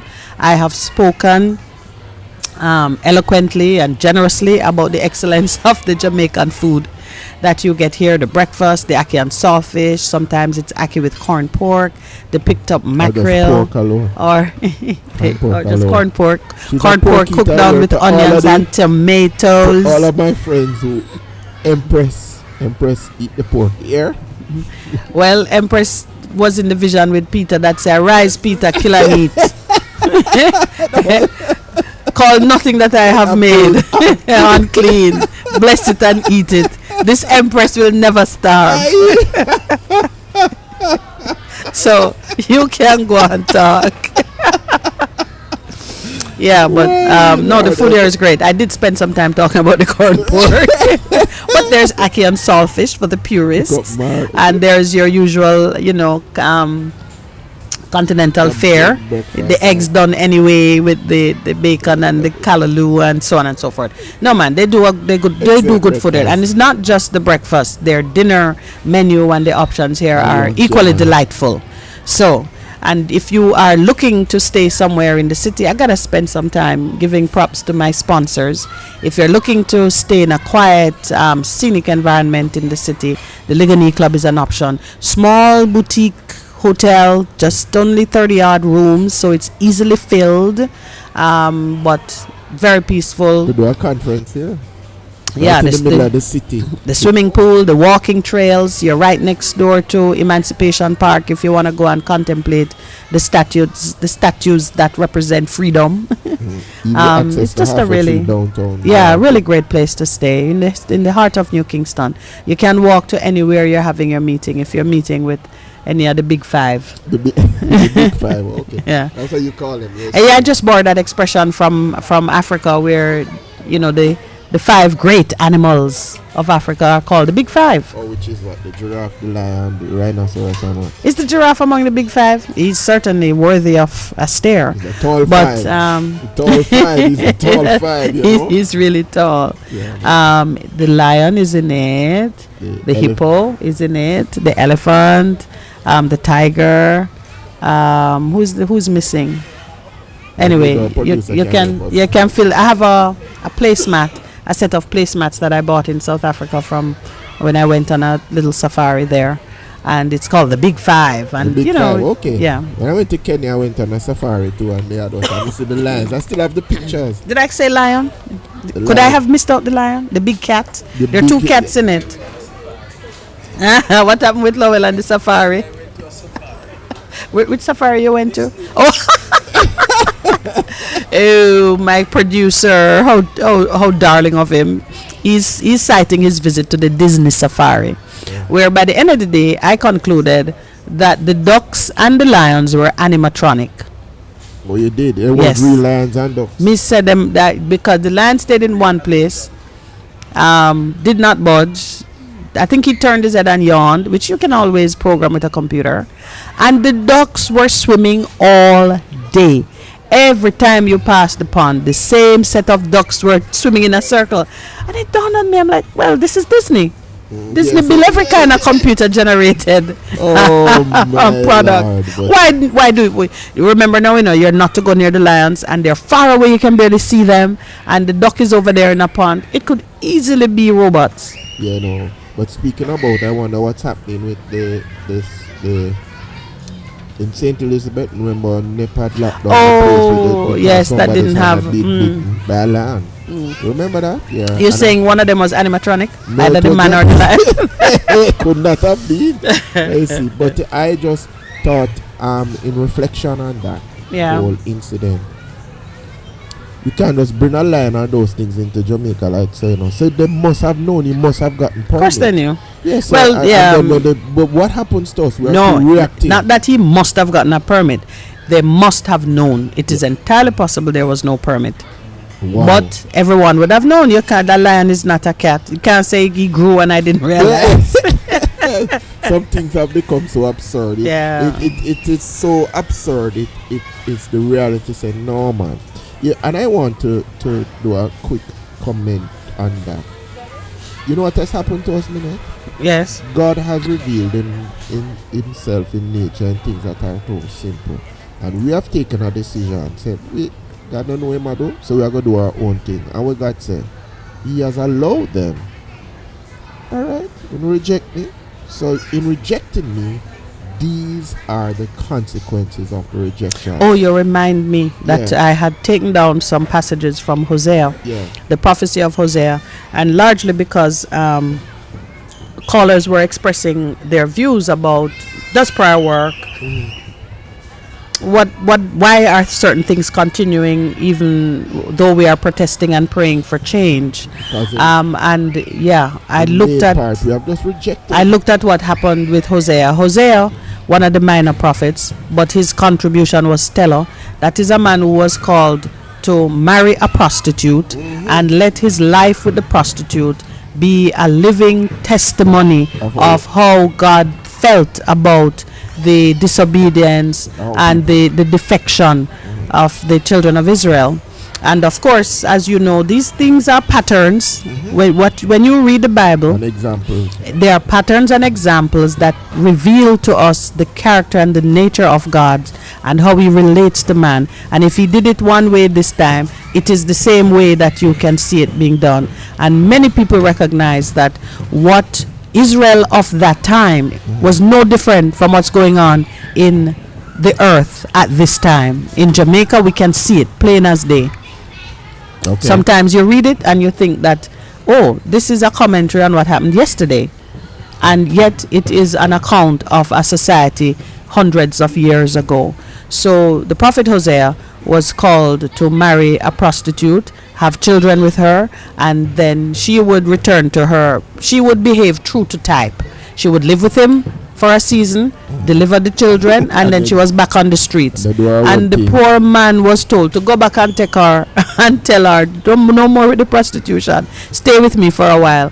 And they went at it again. And it was just to show you how, despite one's generosity and forgiveness and love, a person can continue to betray. And you take them back again, because Mercy. such is the nature Mercy. of the relationship Mercy. between the Creator and His You hear children. that, my friend? Mercy.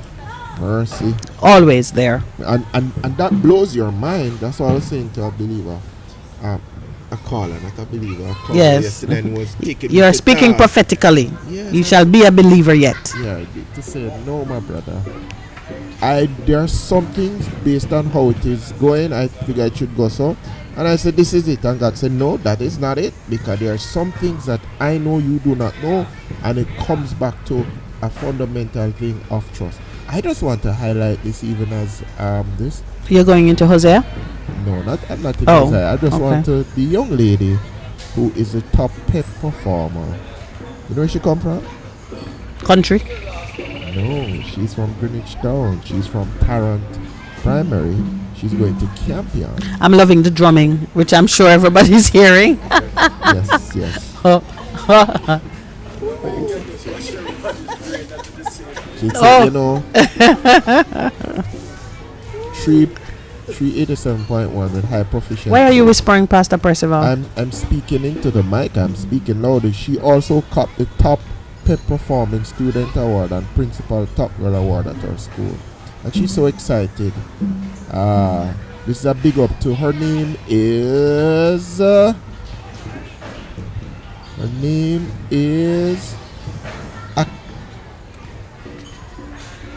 pronounce that for me, my friend. Kelly. Kelly James Robb. Yes, big up to Kelly James Robb, who went to Tarrant Primary and lives in Greenwich Town. Yeah. So can I return to Hosea? Because you're Yes, you can. behaving like Gomer. That's alright. You're giving me some Gomer behavior. That's alright. We talk about one thing and you just come gone back to the again. street side with something else. I'm the comeback, right? I don't know. I haven't asked you back yet. Right. I've not received that instruction. Hosea was a very obedient man, you know. He didn't just go pick her up each time he felt like it. He waited until he was told. So yesterday we talked a little bit about why it is that prayers are going up but don't appear to be answered, or flatly are not answered.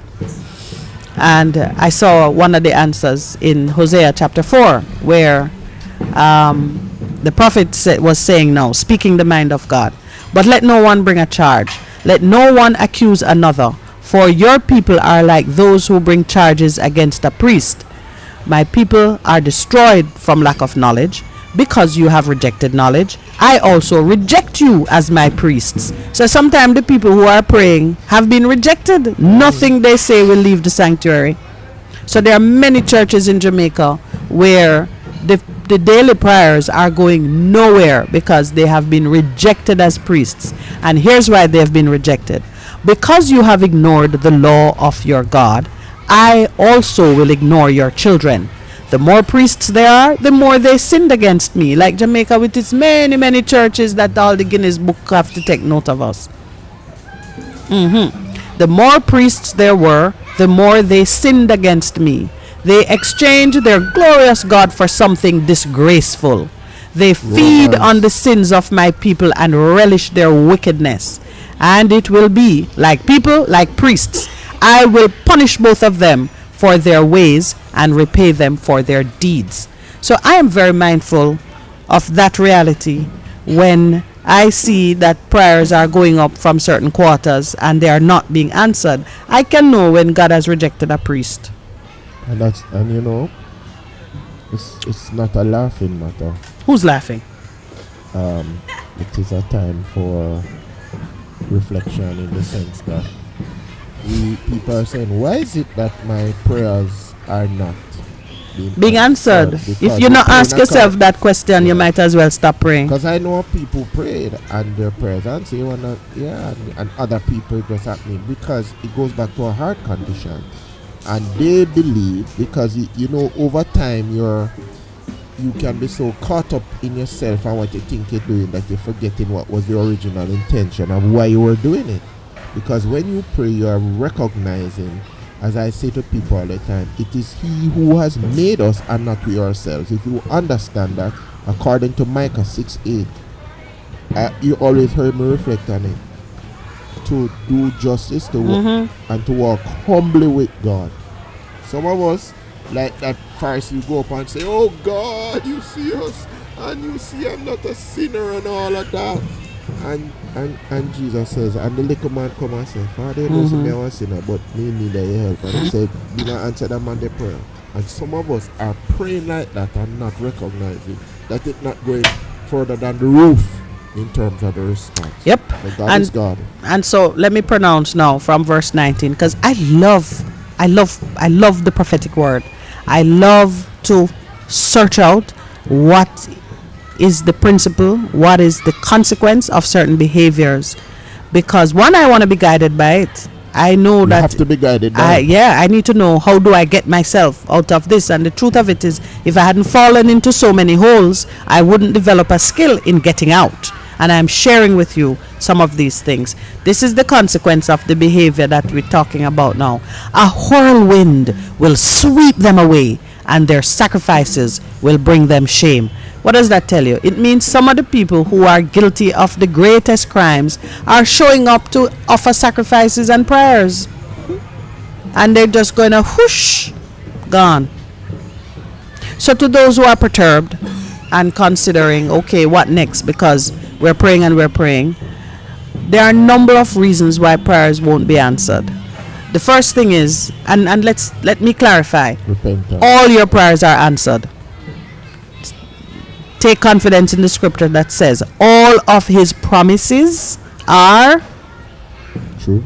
yes and amen. True. Oh, Pastor, join me in the church, man. All his promises are yes and amen. So all of your rightful prayers for the things that God has promised you.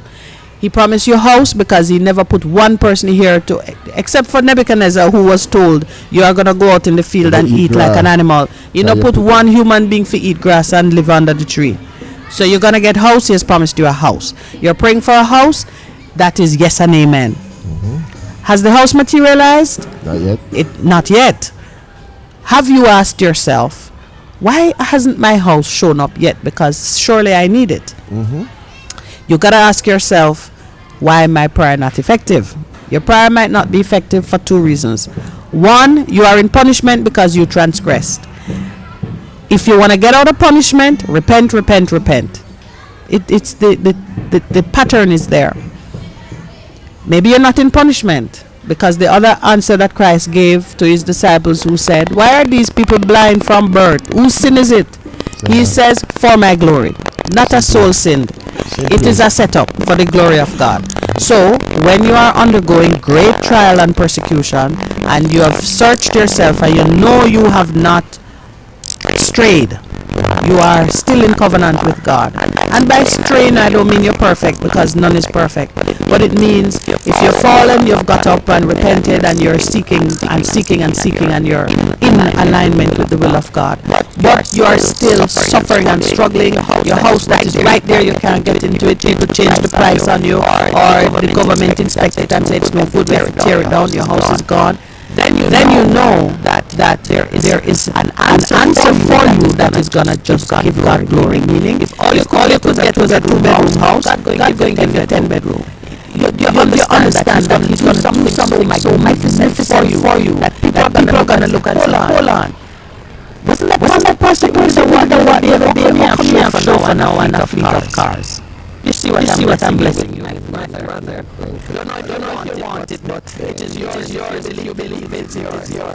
In other words, it's only one of things happening with your prayers. Either you're not going anywhere because you're out of alignment, or your prayer has been answered. But let's borrow from Daniel. The principality of Persia has been needed, because I get you now must be faithful, remain in prayer, remain thankful and appreciative, do the good works that you're accustomed doing, because you're not doing reward, and then in time you will see that the answer to your prayer was released from the time you prayed it, but it was delayed of the interference that always afflicts children of God who are trying to do their father's business. What happened was that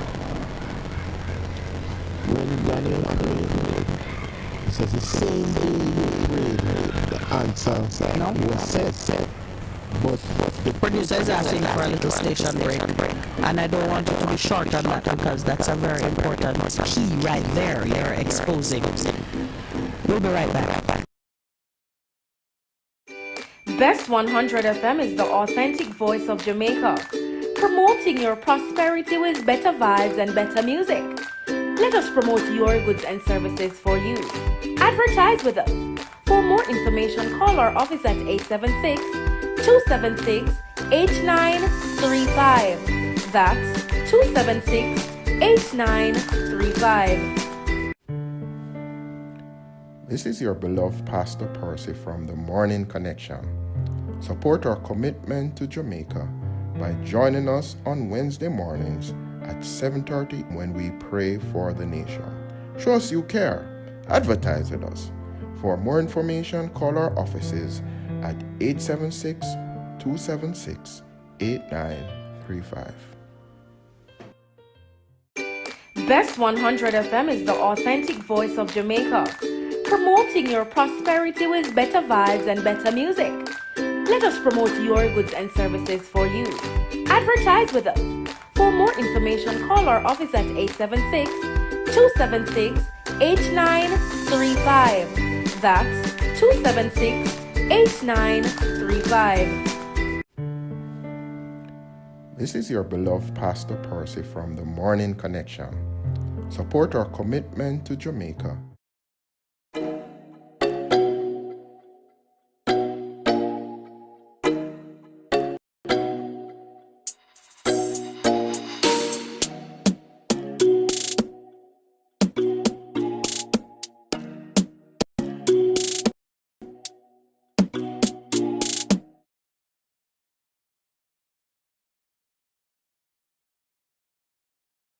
Good morning and welcome back. All right, Pastor Percival, tell us now about the principality and Daniel's prayer.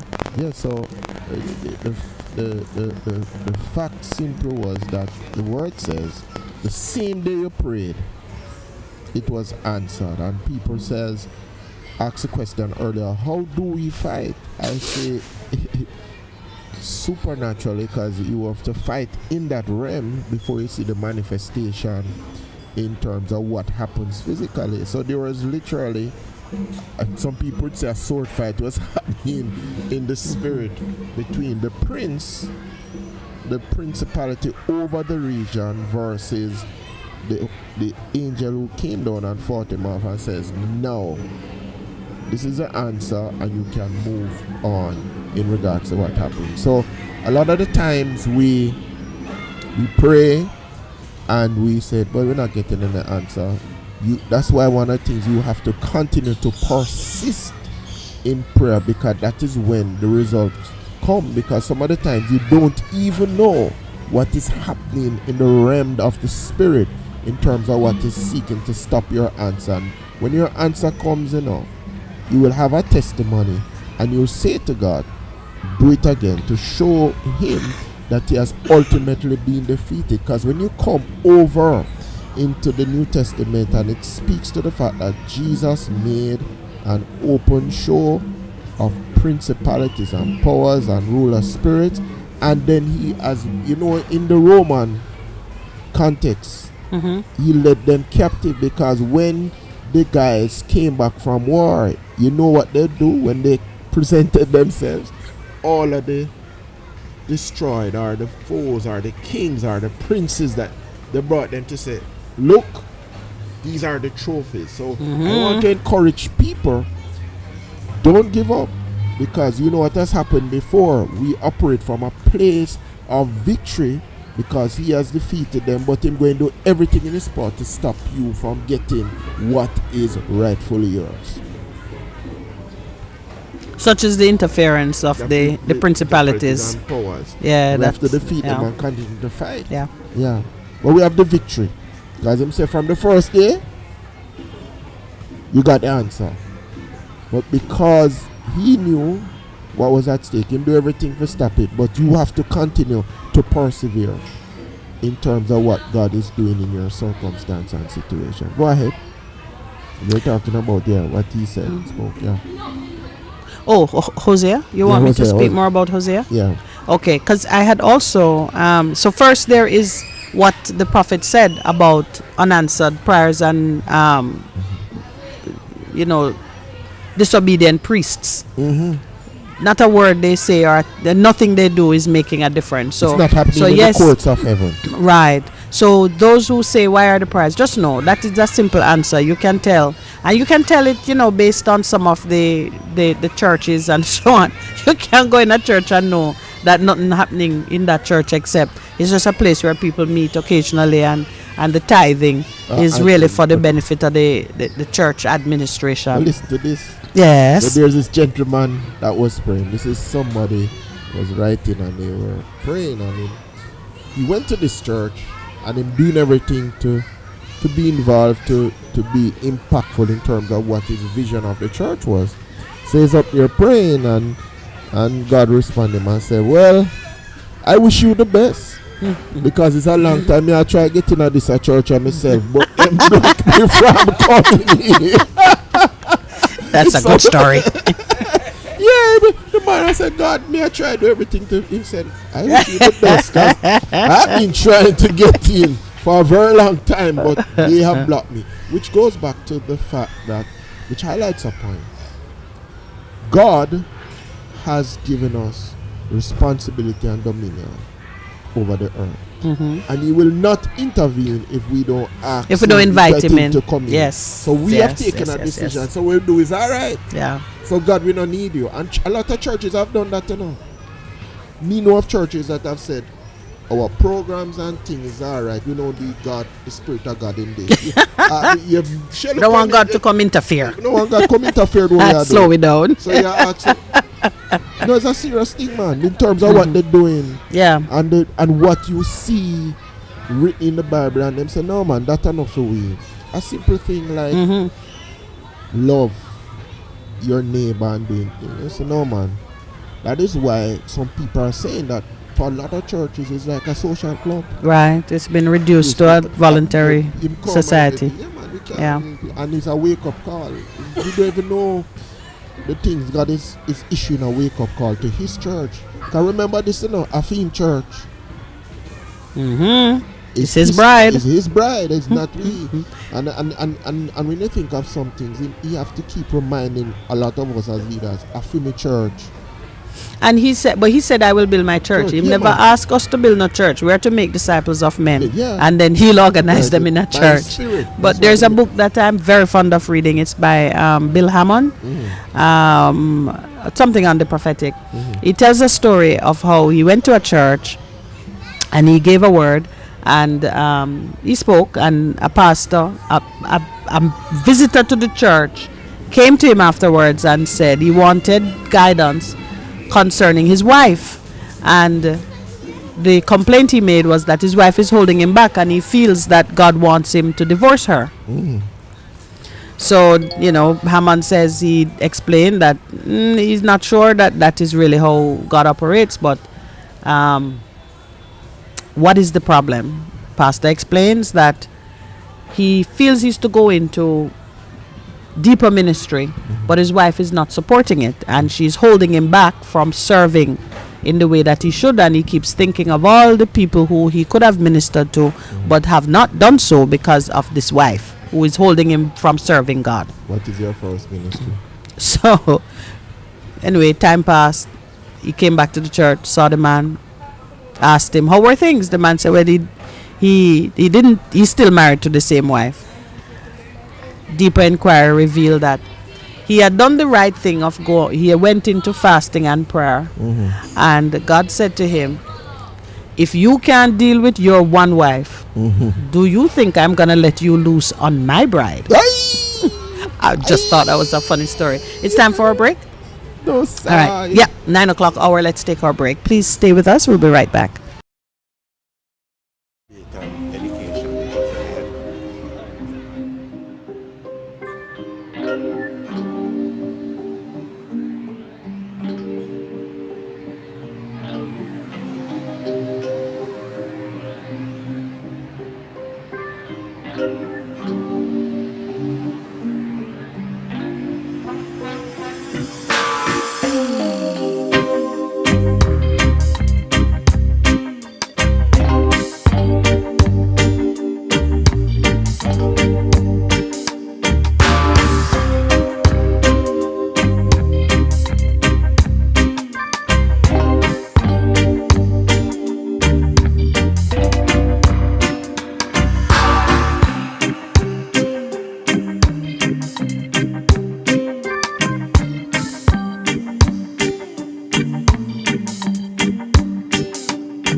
Good morning, connection, as we continue to explore um, different themes.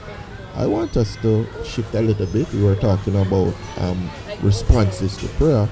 In the headline in today's paper, the editorial debate school fee idea. Um, Let me give you a little personal background, which is why I do believe it needs to be debated and we need to come to a position which allows us to, as a society, come to a consensus as what we are going to do. As a parent in a primary school, I remembered when I became actively involved in that school population, the principal would often comment about, and this was in the 90s, would often comment about the fact that they don't have no resources to do the school. So I say, you don't get money from Ministry of Education. She looked at me and says, you really don't know what it is that the ministry gives us beyond paying salaries for teachers and something towards like sanitation and other things. I said, no. She says, for the year, and this was a long time ago, so if I tell you $700 per student, you say that's a long time ago because that has increased. And I said to her, really? And she said, yes. And she says, that is one of the reasons why for the PTA, when we asked the parents to make that contribution, the decision was taken by the PTA before you came that most of the money that the PTA would contribute, you just give it over to the school for them to administer the things that they sought. And I said, really? And you know what happened? So we sat down, parents and teachers with the administration, and it says, my thing has been, you must have a clear vision. You must have a vision, a mission, and then what you're seeking to achieve. So we went down, we sat down together and we worked it out. And what happened was that when the parents understood and knew what the real costs were of running the school, at that point in time too, it was the school that was paying the electricity bill and the water bill based on what was given. And you know those things go up and down when you have children. But the end of the story was that we were able, because we had a consensus as a school in terms of what it is we wanted the quality of the education to be for our children. One, the rate of what I call contribution went up. It moved from the low 20s and 30s to 60s, 70s, as much as 80, and the school was better able to do and to deliver a product in that school that everybody was happy about. Because we come in the morning, for instance, and we see security. Well, they said the ministry don't provide security. That was then. I don't know what is happening now. It is your PTA contribution that provided for security. It was a PTA contribution then that helped in terms of the sanitation. Because we were complaining how the bathroom them smell so. Them say you have one ancillary, but in order to ensure that the bathrooms were regularly cleaned and sanitized and so on, it was a PTA contribution. And a lot of things that we needed to do. That school was one of the first schools as a primary school that had a computer lab. We went on a program to do some infrastructure development and to offer even other extracurricular activities, and even for the teachers to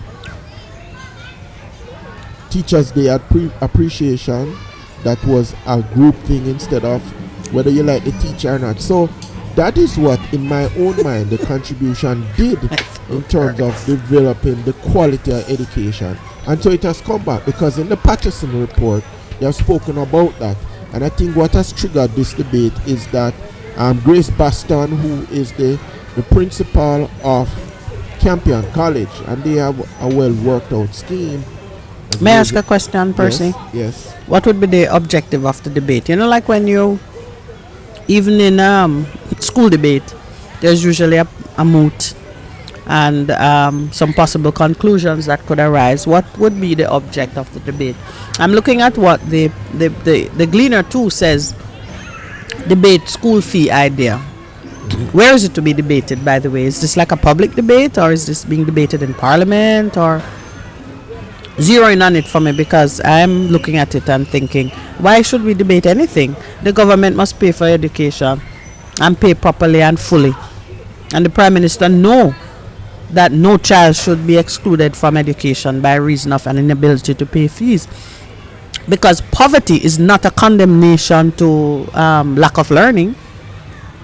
If you can't pay school fees, there should be a system in place that cover your tuition, your books, and give you food in school too. And there should be systems in place that provide support at home. So if you have to go home and use the internet to do school work, it is there.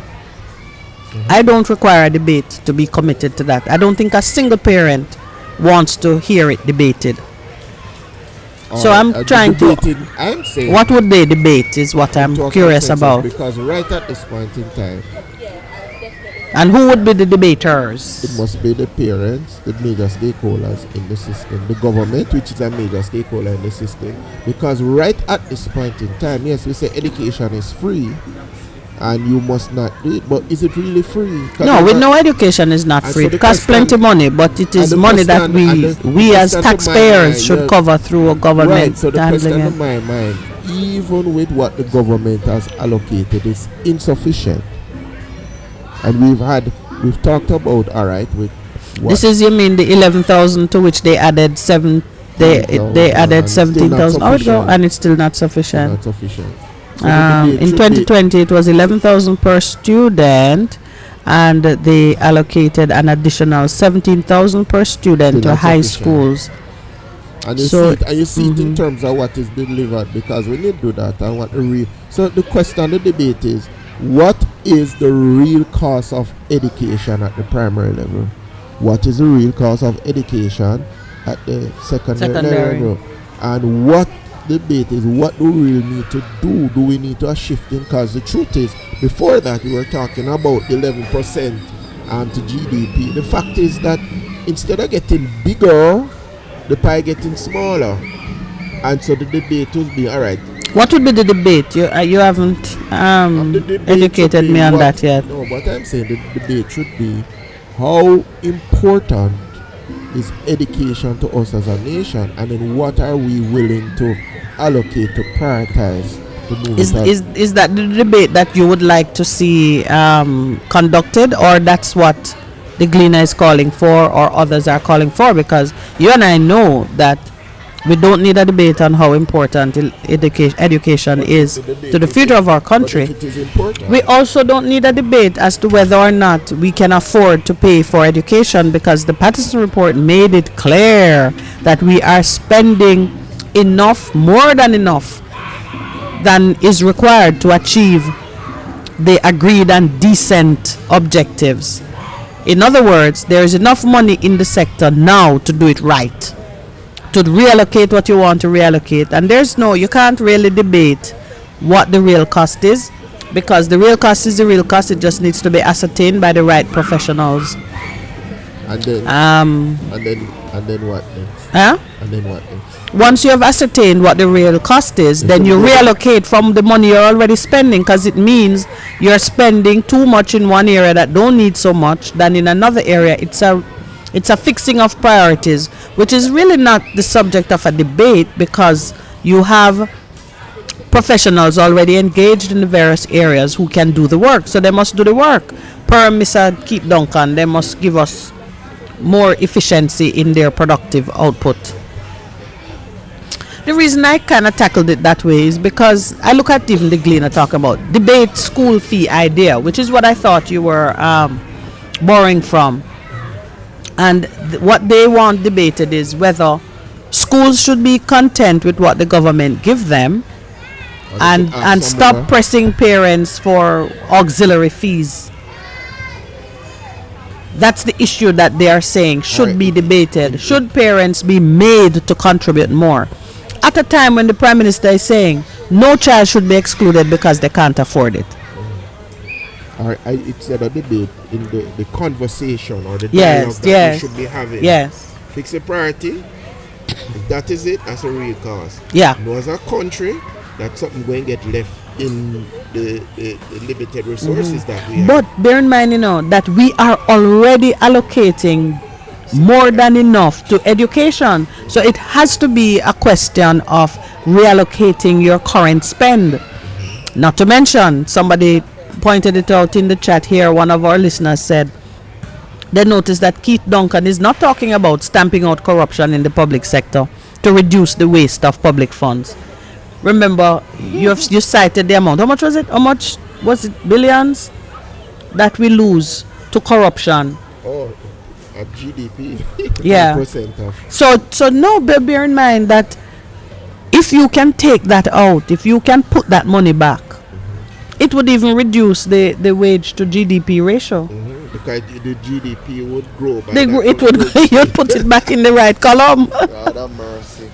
So just imagine for education now, whatever amount we're spending, the professionals look at it and say, no, no, no, it's not that you can't afford to do better. You're spending more than you need to achieve the stated objectives. And the stated objectives are the right objectives. They're not dummied down because we are a poor country.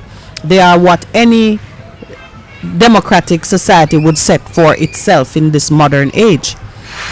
So we have identified the right objectives. We're spending enough money to accomplish it, but it not doing what it should do. Not tell us we are spending it badly. Yeah. And we are wasted too. Hello. So if you cut that out, what is to debate? We don't need debate nothing. Do yeah. Hello, boy. And As you put it, we need to discuss and agree on these priorities and shift into performance. Is what we agreed, and then Yeah. put the performance monitoring things in place that we're doing it and we hold them accountable. Like what we have done with EPOC.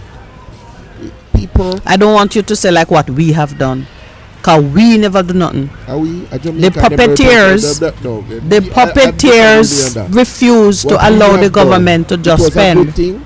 I think it was a good thing wherever it came from.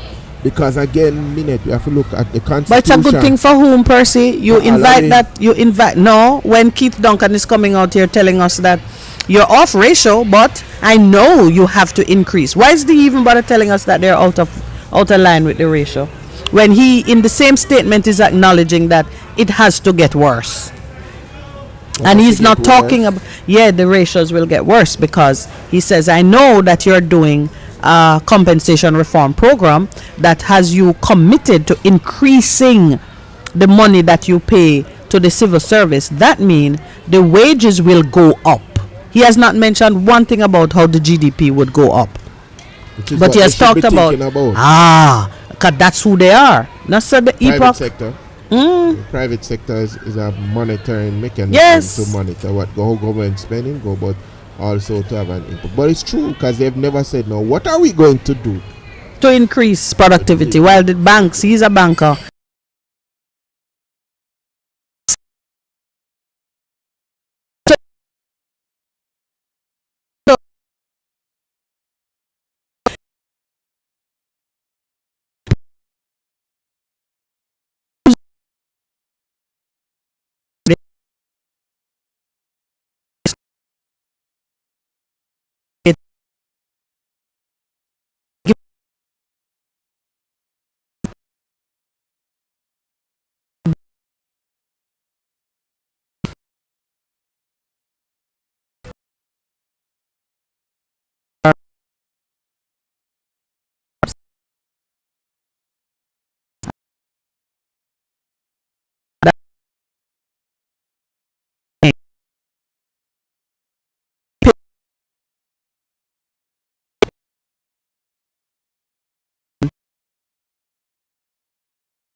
FM is the voice of promoting your prosperity with better vibes and better music. Let us promote your goods and services for you. Advertise with us. For more information, call our office at 876-276-8935. That's 276-8935. This is your beloved Pastor Percy from the Morning Connection. Support our commitment to Jamaica by joining us on Wednesday mornings at 7:30 when we pray for the nation. Show us you care. Advertise with us. For more information, call our offices at 876-276-8935. Best 100 FM is the authentic voice of Jamaica, promoting your prosperity with better vibes and better music. Let us promote your goods and services for you. Advertise with us. For more information, call our office at 876-276-8935. That's 276-8935. This is your beloved Pastor Percy.